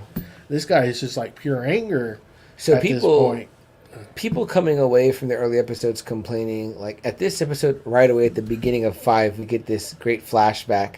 Then we get this little hunt that leads with this like awesome ending where you're seeing like Darth Vader powered up Darth Vader, and you get a lot of moments in this. But shortly after, between this episode and episode 6, you sent me a great video. That was they clipped together this, and they clipped together the Anakin and Obi-Wan in this episode, plus some other old footage of them, and their conversations. And I was like, man, that was a great editing job. Yeah. Because obviously, as Star Wars does, there's a lightsaber battle going on, but they cut away and then they come back and you're like, damn it, I want to just see this, whatever. So that video you sent me, man, that shit was awesome, really cool. Man. What a great, again, that's another chance where the internet gets applause for the good things that people can do shit like that. They edited it together that super quick before we even got the finale 2 days ago, episode 6. I've seen it twice since then. I got up at 5 a.m. to watch it. I did not want any spoilers for that one. I saw it on that, I think it was Thursday morning, or no, it was Wednesday. It was Wednesday, and you put Obi-Wan Kenobi and Couch. I was like, fuck. I mean, just like that just told me too much. I was like, fuck. No, I'm sorry. No, that's fine. It was I came across it, and I was like, fuck, something big happened. Like, it's funny how we can kind of like read our, like, it was just simple. It was just Obi-Wan Kenobi capsule with 3 exclamations, and for me, I just like set like a whole page worth of stuff like fuck. I was no spoilers. Definitely was nothing, but Double A's right. It was just like and I normally don't do that. But it was really the way I felt about the whole series because during Moon Knight every morning Jerry would put Moon Knight, but he would just put Moon Knight. That was it. But we liked it. Like me and Anthony even joked with him. We're like, man, we hope we get Moon Knight posts even after Moon Knight's done of you just posting in the morning Moon Knight, which that I had meant to do it for every episode, but it was one of those things I slept on it. I didn't put it in our group. I put it on my personal page, but of course Double A and I are friends, and so he saw that, and again, just because I was like, I had to get up. My mom thought I stayed up all night. She was like, were you up all night? And I was like, no, I just got up like for this. I let the dog out. I was awake and I watched it, and I was like, I just sat there like for a moment before I got ready for work, and I was like, man, I get why some people smoke a cigarette after sex. You know what I mean? Like, I was like, I don't want to go to work today. I was like, that shit was like, I could not wait to watch it again. I did not watch it again until yesterday night. Oh, damn. Okay. And it was, in prep for this episode. I saw it Wednesday and I saw it Thursday. I didn't see it today. Yeah. But Double A, I want you to take the lead on this one, man. Let's talk about episode 6 and tell me what you thought and felt. So they're already like kind of off. They're trying to escape, but man, Vader's just hot on their fucking trail, and Obi-Wan kind of knows. He's like, he tells Roken, who's played by O'Shea Jackson, he's like, he's after me. Mm-hmm. Trust me, I know it's me. And Roken's trying to tell him, he's after all of us. He's like, no, he's after me. Let me go. And he's like, we can almost fix it, blah, blah, blah. He's like, let me go. Let me just try and change his course. I'm sorry, Double A, I don't mean to interrupt you, but we need to back up a little bit. We didn't talk about that pivotal scene with Reva and Vader at the end of episode 5. Oh, yeah, yeah. Tell us about that. Yeah, so, I guess Obi-Wan's words did get to her a little bit, because he does talk to her kind of, one-on-one, and his words do kind of, I guess, start bouncing in her head, where she does stand up to Vader. Yeah. And Vader pretty much tells her, I know who you were all along, and she's trying to attack him. She thinks she's strong, but she's nowhere near the level that Vader's at, because Vader's not even fighting with her at first with his own saber. He doesn't pull his saber at all. He's fucking dodging. He's using the Force to push her. He's like boom, boom, boom. All her saber swings, just boom, the Force. Because earlier on, too, this is where Obi-Wan, the whole story comes out. He's like, you called him Anakin. He's like, you knew who he was. He's like, you were there at Order 66. So that whole story comes out, and he's like, you're hunting him, and you're trying to. And that's when he tells her that's how his play is like, I'm not leading him to. What is it? You're not leading him to me. I'm leading him to you. You know what I mean? Like, and she's like, okay, like fuck, he's gonna force me into this confrontation or whatever, which happens at the end of 5. After the ship takes off that power, then we see more power from Vader. I've never seen a Force wielder fight a Force wielder with a saber and he didn't even pull it out. And the Grand Inquisitor's like sabers are kind of like a saber is like in the middle, and it's kind of like this circle thing that's kind of around it. Yeah, like and a it ring. leads them kind of like this. I don't know. There's some kind of mechanism that allows it to kind of go like that. Like spin, yeah, it spins. So it's kind of going like that, and you're kind of like this, like a fan, yeah. Yeah, and well, Vader breaks it somehow. He grabs it, breaks it, and he has them both. And then he gives her one. He throws it like, here, I'm not going to just fucking kill you. You pick it up. Yeah, give me some more. Yeah, and she's just like no match for him whatsoever. Not at all. I mean, it shows you just how little the Grand Inquisitor's power are compared to a Vader. Mm-hmm. I mean, she's like really good, but man, nowhere near the level that he's at. And he's just toying with her, and at the end, he just stabs her in the stomach and just leaves her there. Yeah, and then we see the Grand Inquisitor, previous Grand Inquisitor, is still alive. Still alive. Yeah. And his line, revenge will do wonders for the will to live. You're like, oh, fuck. Hey, Double A, real quick before we move on, I do want to get you back to episode 6, but a lot of people I was reading were saying something, which was about, they were like, okay, Grand Inquisitor takes a stab in the stomach. Mm-hmm. Reva's had 2 stabs in the stomach. They didn't die. But Qui-Gon gets stabbed in the stomach by Darth Maul, and he's dead. Like, fair or not fair? Like, what the fuck? Maybe his heart was here. Maybe. It could have been something different. Also, too, Double A, you know what I always think about is that when I would watch your brother play those old, like, original trilogy Star Wars games on Super Nintendo, Star Wars, Empire, and Jedi, great games, man, on the fucking Super NES. The Jedis had a lot of cool powers that they didn't show for a lot of movies. Now, we got some of it in episode 1. I just rewatched episode 1 recently with my sister, like, when she's the Jedi Speed. And it shows that line Clone Wars. Remember? Yeah, and she goes, man, I never been able to go that fast. And I said, yeah, it's cool because it's in one of Will's games. And then I was telling her too, I was like, the jump too, and Obi-Wan does that big jump. Yeah. You could do like a double jump, right?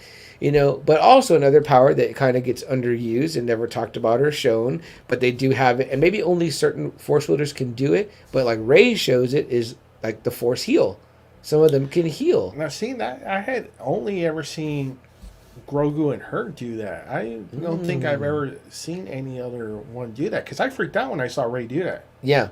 Because I didn't know about Grogu. I hadn't seen The Mandalorian. I don't think prior to Rise of Skywalker. Right. I saw that one first. And I was like, what the fuck? Like, I'd never seen any Jedi heal anyone. But that's in those games. And that's what William told me. And I was like, really? But like for me, I had never seen that before. Yeah. So I was like, oh, wow. And it made me think, I was like, maybe that's how they're able to sustain like certain injuries where like they get hit. Because, like a couple times they get hit with sabers, but it's not like, so it doesn't just take them out. You know when I read it, this was before everything kind of got non-canon, but I remember reading books saying that what kept Vader alive was his dark side and the hate. Mm-hmm. And how he kind of healed his body was he used the dark side. Somehow he was using dark side powers to kind of heal his body. So where you would think a burn victim how a burn victim looks. Where in Return of the Jedi, his skin kind of looks pretty damn good, despite those, that big ass scar and this scar. Yeah, his skin actually looks pretty damn good. For him being a burn victim, So I was like, I guess he was trying to heal himself as much as he could with all the dark side powers that he was trying to heal himself with. Yeah. So where eventually he wouldn't need the fucking suit again, but and plus too, like in one of these episodes, we see him in the back to tank the same way that Obi-Wan is after Obi-Wan gets burned. That's another great scene where it's going between them both. You know what I mean? And you're like, it's like where he calls out to him, Anakin. Yeah, it's creepy. You know what I mean? Like it's kind of creepy. But yeah, so great into 5 again too, where Reva got some justice. I think a lot of people I was reading were saying when Vader took both sabers, they thought he was going to Count Dooku her ass. I thought so too.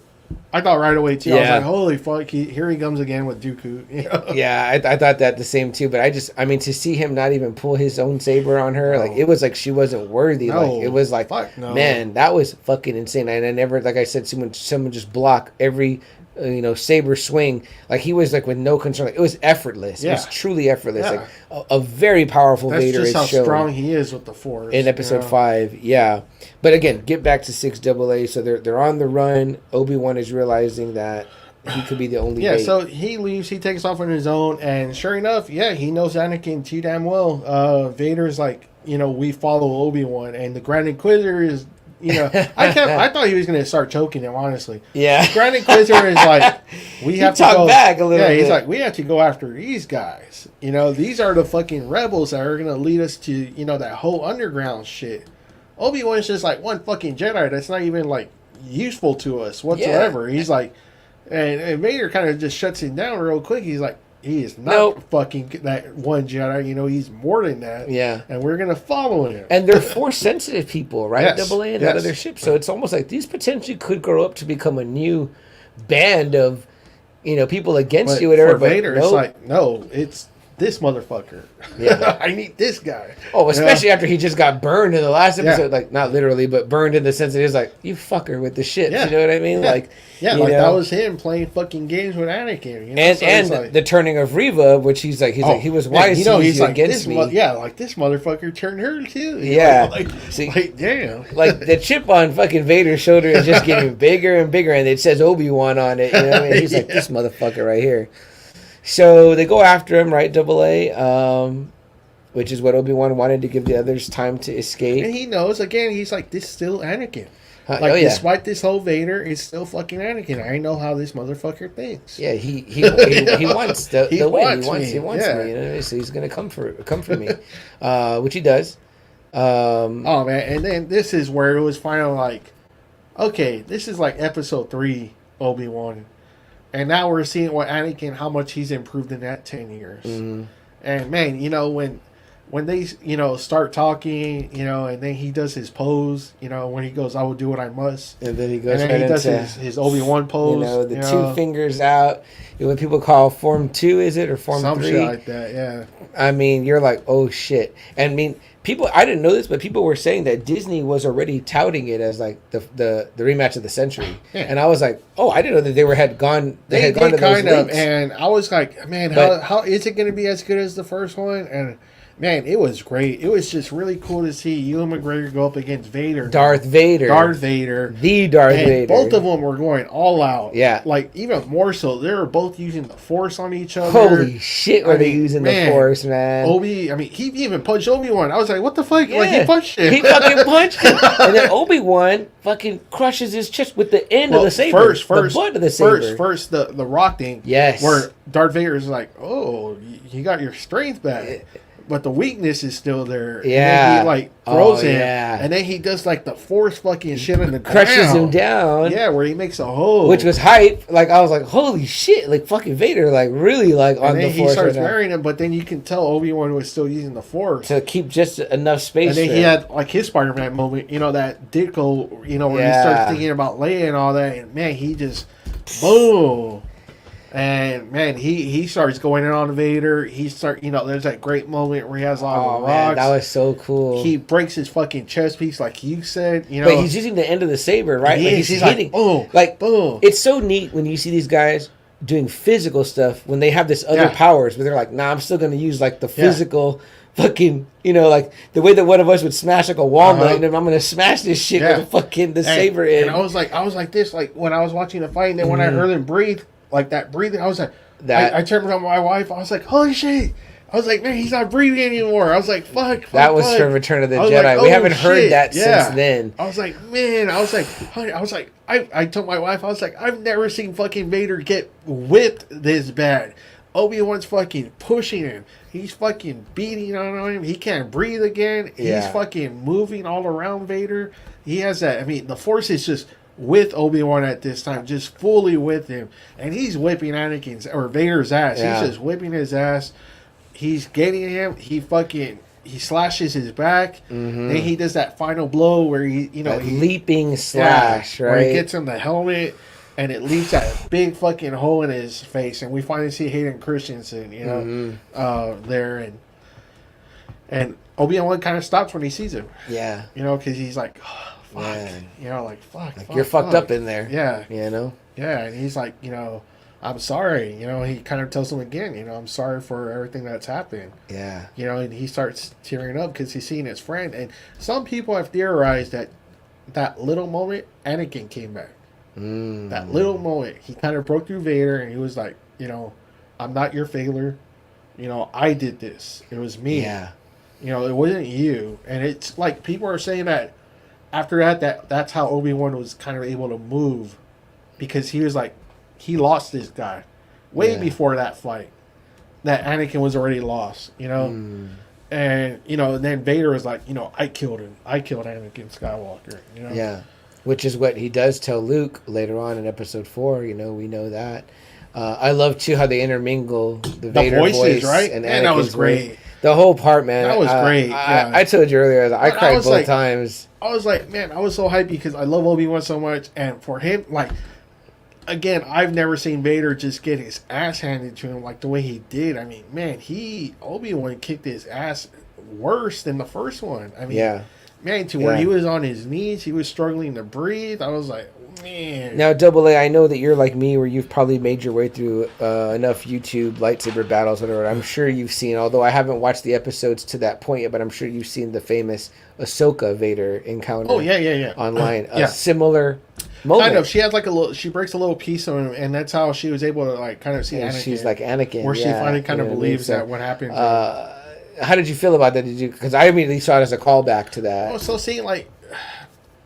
It wasn't too much for me because I hadn't kept up with Clone Wars. Right. So maybe if I had kept up, it would have been bigger. I think it's Rebels. Or whatever it is. Yeah, maybe it would have been a bigger moment for me. But, okay. I mean, I know the weight of it. Obviously, that was her master, And they show it, too, where she's feeling him turning into Vader. There's like another episode where she feels him turning to the dark side. But that first moment, I was like, okay, that's pretty cool that she had that moment, just like Obi-Wan finally has that moment to kind of see it. I was wondering if people were going to say like, "Oh, that happened in Clone or Rebels or whatever." Like that already happened. The mask gets broken or whatever. And I'm sure that in a few weeks or a few days, if it's not already, we'll probably see a video like matching them up or whatever. Probably. But I mean, again, it's fine to me because it's two of the most important people in his life, his master and his Padawan. That happened. That moment happened. That he was maybe taken to the limit with. But man, I thought it was incredible. I was like, and then some people are like really pissed off because he let him like live. But it's already, we know that it's already not in Obi-Wan to kill him. Well, not just that either, but I was telling my wife too. I go, look, you have to understand. He raised him as a boy. It became a father-son to where it became brothers to like just he had my back, I have yours. Yes. You're not just gonna fucking want to just like kill someone, right? It's almost like in Casino. Remember, he's like, "Are you fucking stupid? I'm not gonna kill him for you. He's my best friend for over 30 years. Exactly, I'm gonna kill him for you." Great fucking point. Exactly. And even on Mustafar, it was like, I mean, I would assume that he thought he would have been died when he. But even then, he had to turn away because what he was even seeing was so horrific. I mean, like so there's that, right? And then it's like again, and like he's encountered him several times in this series or whatever. But it's like. The moment's still the same, but also too, I think it was acknowledged in that point is like pretty much like you're beaten, like you're wheezing, you're like, you're there, you're telling me one thing, but he's like, I'm just gonna leave, How did it make you feel about Vader that, despite him getting stronger with the Force, the dark side of the Force, there was still something that was just where he can't get past Obi-Wan.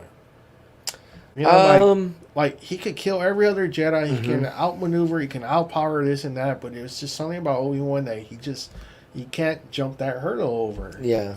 What do you think? I mean, because man, he got him good. He got him good with the Force. I mean, he just beat him to where he was on his knees, wheezing. I mean, it was like, golly. Well, I think too that this story is about, and I want to answer your question, but I think that this story is about that. You see the guy that lost it all with Obi-Wan or whatever. He lost his connection to the thing he loved the most, his family, everything, the Force. And then he regains that or whatever. And when Obi-Wan is strong in the Force, he's damn near unbeatable or whatever, pretty much. Yeah. Even against this, obviously, we're seeing a heightened level of power, Darth Vader or whatever, you know what I mean? Because, one might say that, he loses a step over the next 9 years or whatever, you know what I mean? But, maybe it's age, maybe it's whatever, Or maybe it's just he let himself, Possibly too. Again, so he can help Luke. It almost seems like there's always this splinter of, like Luke said, there's goodness in you. I can sense it. That it was just, maybe that splinter, like the crack in your windshield that slowly gets more. It was slowly growing more or whatever, but it didn't change anything for me, about how I feel about Vader AA. You know that he's my favorite Star Wars character. I did want to see one part where he goes back to the ship, and the Grand Inquisitor probably seeing like, what the fuck happened to you? That would be when he force chokes him, like they said, like, get the fuck out of my way. I was wondering, like, seriously, I was wondering, like, how is he going to go back on that fucking ship looking the way he does? I'm like, oh, man. If anything, AA for me, it increased my sympathy towards the character. It increased my love for the character and like for Anakin. Like Anakin is not my favorite Jedi. That's Obi-Wan, but he's probably maybe like my third favorite Jedi, like Obi-Wan, Yoda, and then Anakin, maybe then Mace. But my favorite, Star Wars character, is Darth Vader. He's on my Mount Rushmore of villains. I mean, that he's my favorite. I know you don't always have the best things to say about him. No. What did it do for you? Did it change anything in the way you feel about Darth Vader in this series? It was cool to see his other abilities. But no, it didn't make me think that his ranking moved up any more than it did, honestly. Because when he goes up against someone that can match him, he gets beat. But don't you think that's just one guy? Well, Luke, when he finally reaches what is, he beats him bad. I would say though that might have been a point where we saw Vader at his get beat bad, but this was still worse. But see, as you get older, it's supposed to be stronger. Obi-Wan still takes out Darth Maul. Where Maul hadn't improved whatsoever. Obi-Wan was so much better than him that it wasn't even a battle. He charged at Obi-Wan just fucking slices him. Yeah. It's like boom. Yeah. And he becomes so strong with the Force, he becomes one with the Force. So I mean, very true. Obi-Wan just kind of grows in power, more and more. So no newfound respect, but like I said, it's cool that they're expanding on what he can do. Oh, I think so too. And why it makes him such a badass for people like you that love him, that's on that Mount Rushmore, and you can see why he's fucking frightening, shit like that. Yeah, absolutely. Yeah, absolutely. It helped add to the mythology. It helped deepen the stories. That's all this is doing. That's all this show did, and that's all Rogue One has done. It's just showing him so much more than what it was shown in the original trilogy. Obviously, probably Lucas didn't even think anything else. Just let me do my 3 movies, and that was going to be it. Probably never thinking, oh, let me show Vader doing this, let me show Vader doing that, This show has made him pretty damn frightening. But I love how they showed Obi-Wan that he was still really strong with the Force. I just love that conviction that he's just so strong with the Force. He's with it. And he got his shit back together, and he was still able to out-duel Anakin or Vader. Yes. Yeah. There were still, like, a lot of lessons that Vader still needed to learn, you know? Which makes you think when he meets him again in Episode 4, when he says, when I left you, I was but a student, now I am the master. But still, even then, it's kind of like Obi-Wan still lets him kind of win, because he's like, when he sees Luke, that's when he's just like, So I was like, you still kind of let him win. And then it was cool, too, because, he says, he calls him Darth at the end, which that's what he calls him when he sees him again. Only a master of evil, da. Yeah.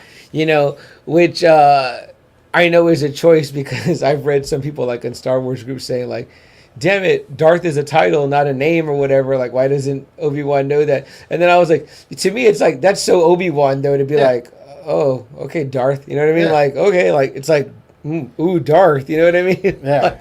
like, he doesn't give a fuck about Sith titles. You know what I mean? He's like, whatever. You know what I mean?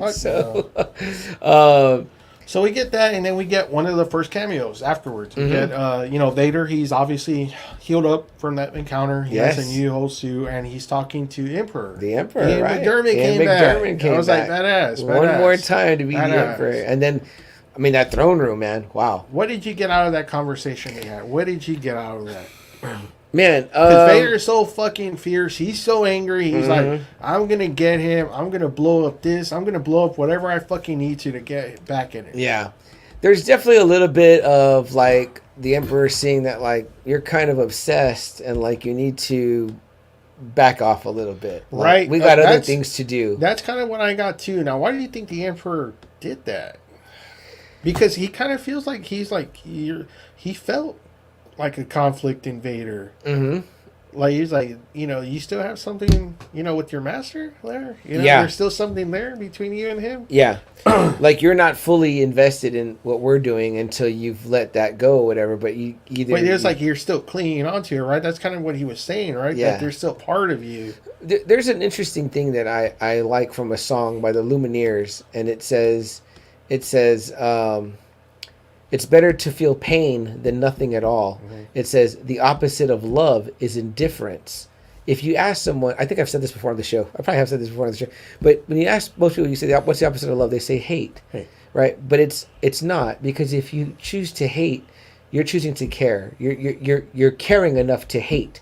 Like hate is powerful. It's a powerful emotion. It's as powerful as love or whatever. I always Cape fear. Yeah, hate. Love and hate. But even when what is, I remember thinking initially when there was a part of me that didn't necessarily like what Anakin says when he's burning on Mustafar. Like, I hate you. You know what I mean? Like, because I'm kind of like, it's kind of like already, like, or not even that, but like it's so like elementary, right? Like, oh, that's like what like a kid would say. You know what I mean? Like to their parent when they're angry. Like I hate you, whatever. There probably could have been a better piece written for that. But then you think about it and you're like, well, that's just it. You know what I mean? Like, it's like, he's trying to think of like something, what he feels in that moment is hate. You know what I mean? And we've heard Yoda talk about hate or whatever. It's the true giving into the dark side. You know what I mean? Like, that feeling. But really, what's worse, Double A? Like when you hate someone or whatever, you are bothering to hate them. But when you feel indifference, it's like you feel nothing. Yeah. You know what I mean? There's no feeling. It's like it's like what happens to you is inconsequential to me or whatever. That's what the Emperor, I think, is seeing. He's like, you are teetering on like love and hate can be close. You know what I mean? And it's like, it's like there's like the obsession part too. It's like he's into it where he's like, I'm into I need to get this out of me with Obi-Wan or whatever. And he's like, if you keep on this path, you're like no good to me no more. So I think a little bit is he sees that, what did you take from it? I kind of got the same thing, like kind of like back off, it's twice he's fucked you up. It's fucking you up more mentally, and it's like, just stop. And it's kind of like, wow, I'm kind of surprised the Emperor is like, maybe that's just how much he respects Obi-Wan that much that he's like, you know what, this motherfucker just has too much of a hold on you, and you're never gonna get by him.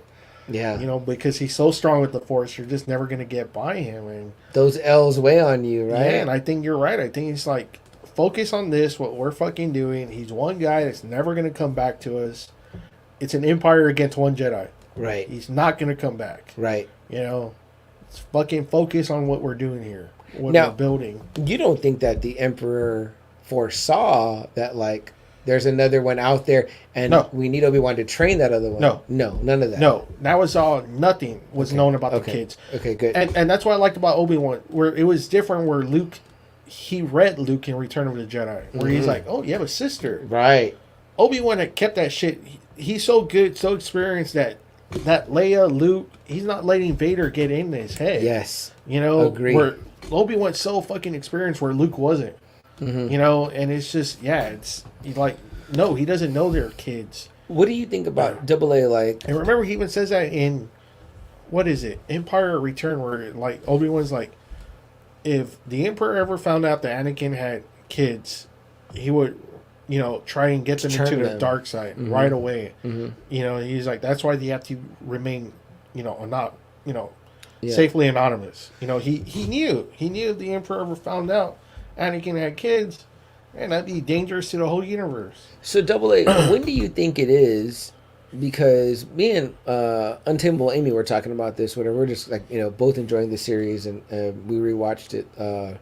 Well, I rewatched episode 6 last night. Her for her first time, but she said, "Bro, when does Vader find out he has a son?" Because he doesn't learn about Leia until Return, but when does he learn about Luke? He finds out apparently sometime between A New Hope and Empire. There's like a story there that they did where he finds out Luke is his. So the whole time that they blows up the first Death Star and all that? There is a story somewhere out there. A canon story? Yes, I think so. Where he finds out that fucking Luke is his. That's why he already knows by Empire. He knows who he is. He knows who Luke is. Yeah. Man, there is a story. I'm going to have to try and find it. But there is a story somewhere where he finds out between A New Hope and Empire. We didn't type it into the Goog, but we should have Googled it. But we were just both talking about it. I was like, you know what? I don't know. Because I thought he knew by New Hope, but I guess you're right. No, and New Hope, he doesn't even know. He just goes, the Force is strong with this one. Remember? Yeah, that's right. He's trying to shoot him down. That's right. Yeah. It's not until he tells him. It's almost like he just found out, too. Like, not at that moment, but like he recently. Or maybe somehow he hears the name Luke Skywalker, and it's kind of like, what the fuck? Which people have talked about that too. They're like, why was he going by Skywalker? Shouldn't he have been going by Lars? You know what I mean? I know, right? It's like Lars didn't fucking change the last name, right? Like, we didn't talk much about them, but they were pretty great in this. Joe Edgerton. I love Joe Edgerton. He did a great job. He's always badass. They show him get the limp. You know what I mean? It's really heartbreaking too to kind of, because you know what's going to happen. The Empire does kind of find out. They know that they have the droids and they burn them. And it's kind of like, man. But it's funny because I think there is a story where, like, Vader remembers Owen being like his brother, and I think he just goes and kills him or some shit like that. Oh, really? Yeah, it's in one of the Star Wars stories. That's non-canon. Interesting. That's interesting. I thought they gave Beru a cool moment where she's like, let's fight. And I was like, oh, they made her strong. And and here again, Double A, it adds to that for episode 4, because I think for a long time, when you're watching and you hope, you're just like, like the aunt and uncle, like no big deal. You don't even feel for them like you do about like Uncle Ben. But then after you start, but after you start seeing all the movies and you're like, you sympathize with Lars, kind of like not wanting Luke, because obviously he knows what happens to Anakin. Right. He knows about, the Jedis and the Sith, and he's like, no, we're not going to, Luke's not going to go down that way. His dad turned. Yeah. His dad turned into this fucking big evil force in the universe, But here you do see him as a caring uncle, you know what I mean? Yeah. Like he does care. Yeah. And he's trying to keep Obi-Wan away for a reason. My sister was like, man, he's a dick, man, blah, blah. And I said, no, come on. Sis. Like, this guy's going to bring on bad juju, which he did. Because here's Reva in your fucking house with a lightsaber. Man. I loved all the memes that were coming out, where that scene where he's leaning on the thing, Owen's leaning on it, and he's like, oh, you're going to save him like he did his father, you know what I mean? You're like, man, fucking sick burn, you know what I mean? Like, on Obi-Wan, you bastard. But man, I mean, like you said, so that moment is cool, too. But it was cool, even them at the end kind of like made up somewhat, like where he's like, Ben, right. You want to go meet him? What did you feel about that moment? I loved it. Doesn't that change the lore that they've met before? Yeah, I loved it. You don't think that Luke would remember him? Well, no, unless that was the last time he saw him. And maybe he didn't say this is who he is. He just said, because he knows who Obi-Wan is. Remember, but he doesn't recognize him. But he goes, "You think he means old Ben Kenobi?" Yeah, but he probably hadn't seen him in so long that when he saw him again, he's old and white and white beard and white hair now. See, I didn't think it ruined it at all, because I was like, if you asked me about a friend of my dad's I met 9 years ago, I'd be like, I don't fucking know. If you asked me if I met him like at 10 years old, I'm like, I definitely wouldn't know. I'd be like, I don't know. I mean, like when I was fucking 19, I was thinking about like fucking pussy, pretty much. That was it. Yeah, that's what I'm saying. You're not going to remember this one guy that you met for 5 minutes. Right. Because I'm seriously have a feeling that's probably the one and done. Yeah. You know, yeah, the one time they met before. And I love the toy because I kept seeing the people were showing that was the thing that Luke has. And he's like, you know, and I was like, wow, that's so neat. That's cool, right? Like, that's so fucking cool, you know? But so it's I cool love to that. see him, though, full of confidence again. Yes. You know, Obi-Wan at the end when he's heading out into walk, the world. Everything, just, he looks like him again, you know? How did you feel about his last meeting with Leia when he tells her, you know, like, you know, I liked it too. Will we ever meet again? You know, if we do, we've got to keep it secret. It kind of explains how there's no acknowledgement. You know what I mean? Like, you know, it's a throwaway line in a way, but it's like it's also enough to be like, that's why she doesn't really be like, you know, whatever. You know what I mean? So I thought it was awesome. I mean, you know, a lot of people I think were worried about like, oh, this is changing, like whatever. It didn't really change. It actually made sense. Somebody went back and actually did look at a New Hope because, like I said, I hadn't thought about that part where, you know, Luke is like, I got your Ben Kenobi here. And she's like, Ben Kenobi? Yeah. You know, she like gets really excited. And I was like, oh, wow, yeah, okay. I kind of get that now. You know, a little bit now that she's like, Ben Kenobi. Yeah. You know? Exactly. That was pretty cool. Exactly. Great spot. Yeah, and I loved the Luke meeting as well, and of course the kid getting to be you know the young Luke Skywalker, and a few moments. I mean, like I hope those kids have more time with the characters. If they do, I think that'd be great for them. I hope it's not the path of the kid that was Anakin, young Anakin. Man, I know, poor kid. I you know I didn't think too much of it, but man, I didn't know about the abuse that he had suffered. From Phantom Menace after that, because I saw him in Turbo Man not too long after that, I think. And that's right, Jake Lloyd. Yeah, it was. I didn't have tragic. that poster of him when it's him like with the bag like holding and it's Vader's shadow. Yeah, on the hut. I had that poster for a long time. That was a great poster. Yeah, great imagery right there. Yeah, it was. You know? Yeah, that was great. That was great. Because it was the story of to become that path. You know? Obviously, only one more moment to really talk about, man. That great moment, which we thought that blew me up too, because I didn't think he was gonna do it. Like he said, he was always up for it. Yeah, you know, but I just didn't think they were gonna pull the trigger, like the crew themselves. And it's great too because like you know you hear things. I know me and you aren't really digging in like the deep, you know, stuff because there's people that follow the actors and they're like, oh, that he showed up where they're filming. It's like, and right there that ruins it because you're like, oh, you know, I mean that's what we were hearing with Charlie Cox. You know, we knew that Charlie Cox was on set or around the area. He'd flown into the same city as where they were filming, and you're like, okay, and then like I guess, you know, but to me, you know, nothing is actualized, nothing is real until it crosses the screen in front of us. You know what I mean? But I'm glad that I heard nothing about that. I was like, I was glad. I mean, like. Of course, him talking to him early on is like, you know, I thought maybe we might get a voiceover or I didn't something think like we were or anything. You know? I was like, okay, they're going to keep that pretty, you know, like maybe they're hoping like another time. Yeah. You know? And it was so funny because as the episode was winding along, you know, me and my sister watching it, there were some kind of quiet parts, whatever, and she was like, man, I really wish Qui-Gon would have come out or whatever. And I was like, in my head, like, don't even shift your body because she'll know. So, like... okay, so, yeah. So she didn't know. I had seen it already one time. And so when she saw that, she was... I could see her out of the corner of my eye, and, like, I was crying, but she was crying too. But we're both, like, not looking at each other because we're like, don't look at each other because we're both crying at Star Wars. But that was a pretty great moment. Yeah, man, it was so cool to see him. I was like, shit. What took you so long? I popped hard. I popped earlier. I was like, I didn't even, like, need him to turn around. I was like, holy shit, he's back. Like, he told my wife, like, he's back. She goes, who? Liam Neeson, Qui-Gon, he's back.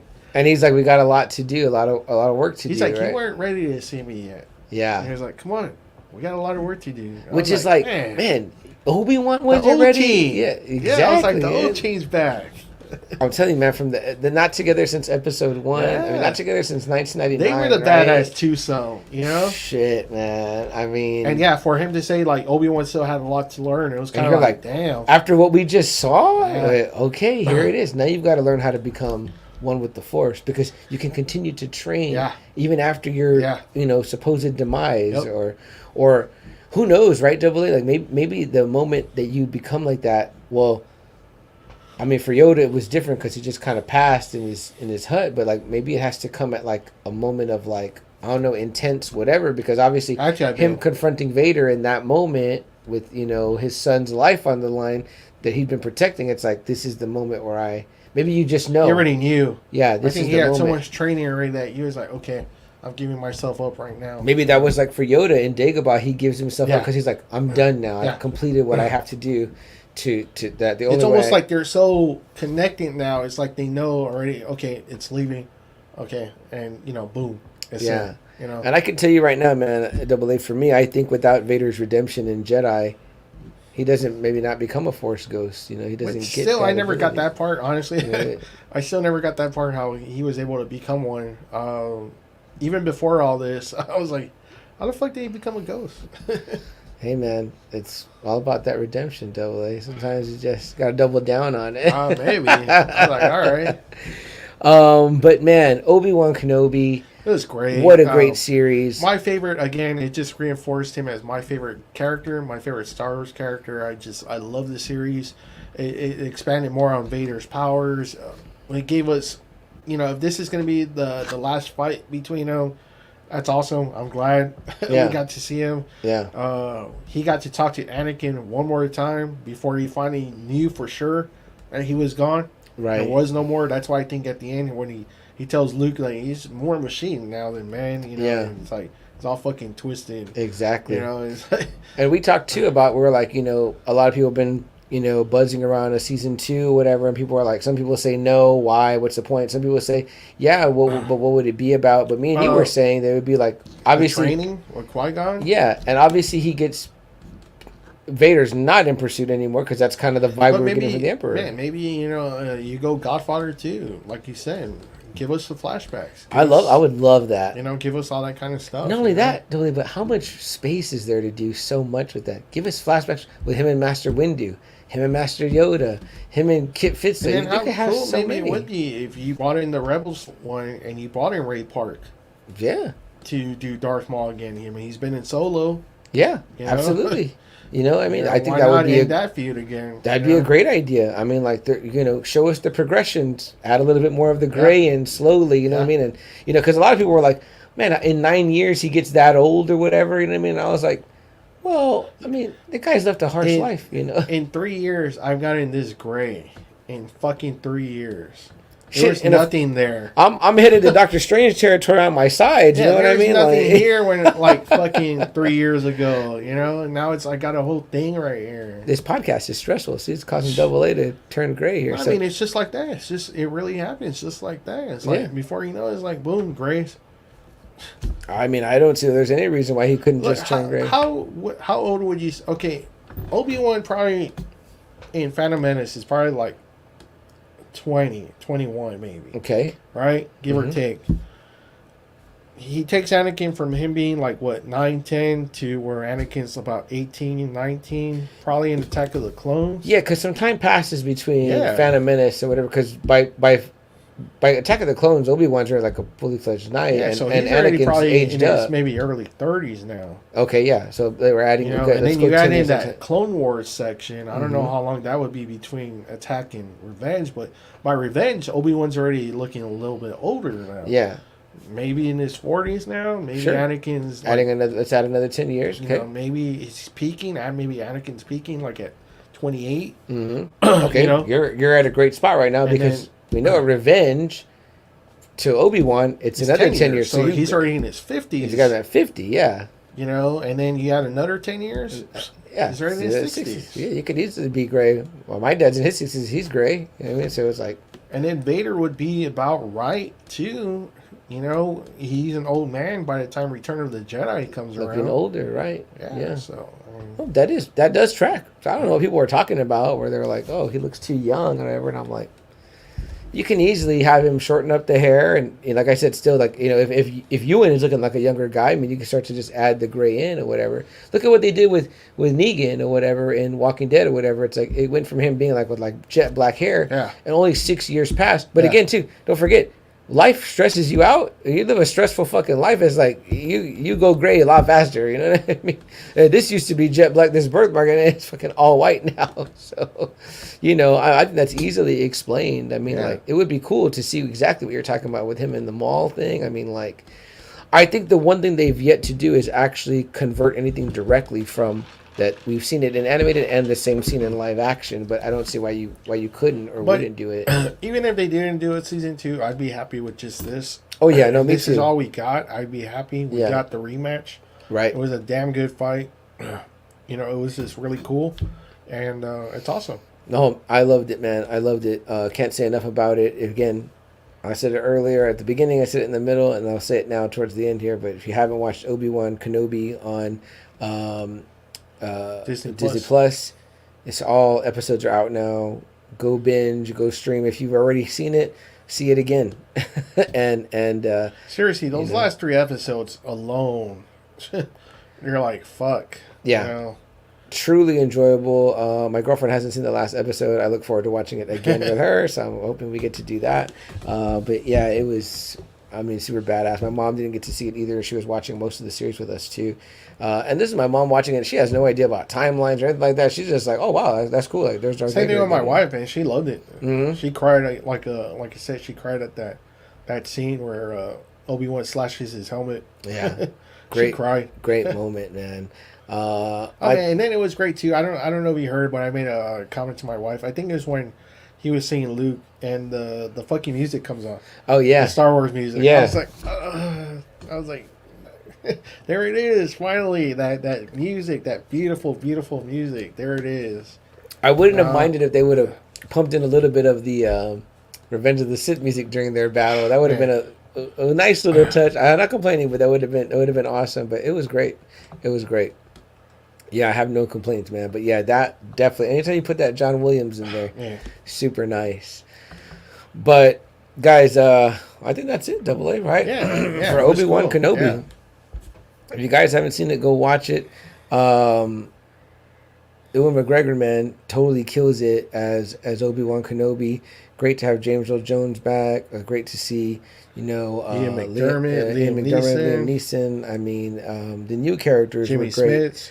Yeah, Moses Ingram as Reva, Rupert Friend as the Grand Inquisitor. It was all good. O'Shea Jackson as Raycon.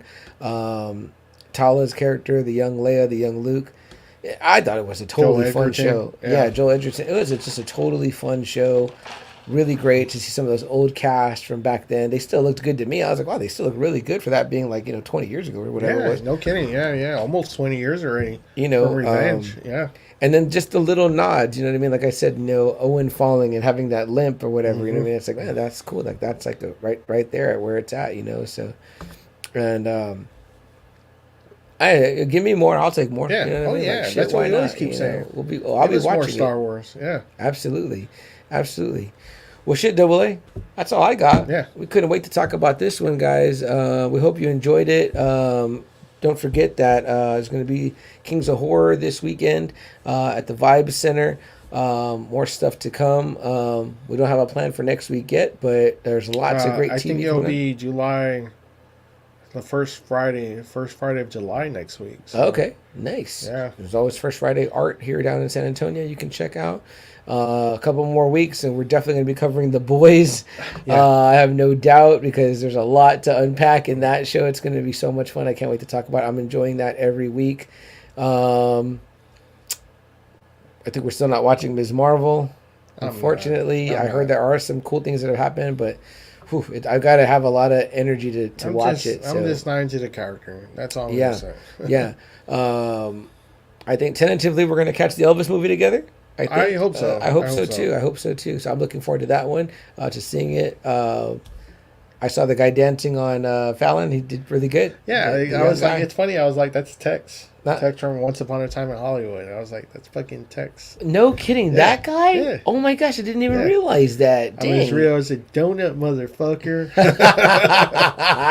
I did not realize. I got to go back and look at Once Upon a Time now. Wow, he looks really Elvis-y. He looks good, right? What a great job. Yeah, he's a handsome young man. He's going to make a fine Elvis, I hope.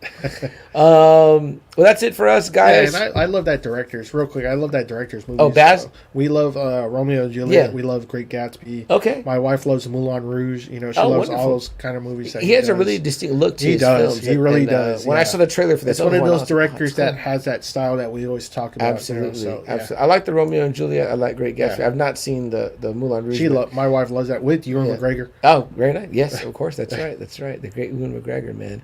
Well, guys. Obi-Wan Kenobi, man, again, we cannot say enough about how wonderful we thought it was. We consider ourselves true Star Wars fans. Anyone hating on it, I don't even know what they're talking about, and they just want a reason to bitch. So that's stupid. Go watch it for yourself and draw your own opinions. And even if you only like the lightsaber parts, I mean, like, it's still something worth watching. But one thing we do like to say at the end of every show, guys, is that if there's something that you want to do, a hope, a dream, something that you wish to pursue, go out there and do it. No time like the present. Carpe diem, guys. Seize the day. That's what you got to do. Do it right now, right? Young Princess Leia seemed like she was doing that, right? She wanted to be more than just a princess. She's more than Luke, I can tell you that much. I mean, there you go, right? A hard opinion from a hard man, double A right there.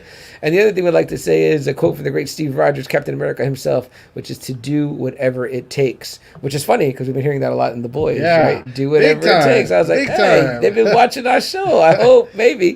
We can only hope, right? That the creators of The Boys are watching. I love Eric Kripke. Mm-hmm. Yeah, man, and Anthony Starr, man, is something else, man, the Homelander. So, but it's not about them tonight. It will be soon. Tonight is about Mr. Ewan McGregor, Hayden Christensen, man, Obi-Wan Kenobi, Anakin Skywalker, those names, Darth Vader, you know what I mean, James Earl Jones. I mean, like, such a fantastic show, guys. We said it last week. We've never done back-to-back episodes about the same subject, at least, which it was Star Wars last week and Star Wars this week. But if there's anything that we're ever going to do it back to back about, it was definitely going to be Star Wars. So with that being said, guys, seize the day, do whatever it takes, and may the Force be with you. All right, guys, I'm Sam Chuck. This is Double A. We'll catch you guys next week. Have a good night. Stay cool. Yeah, stay cool. All right, guys.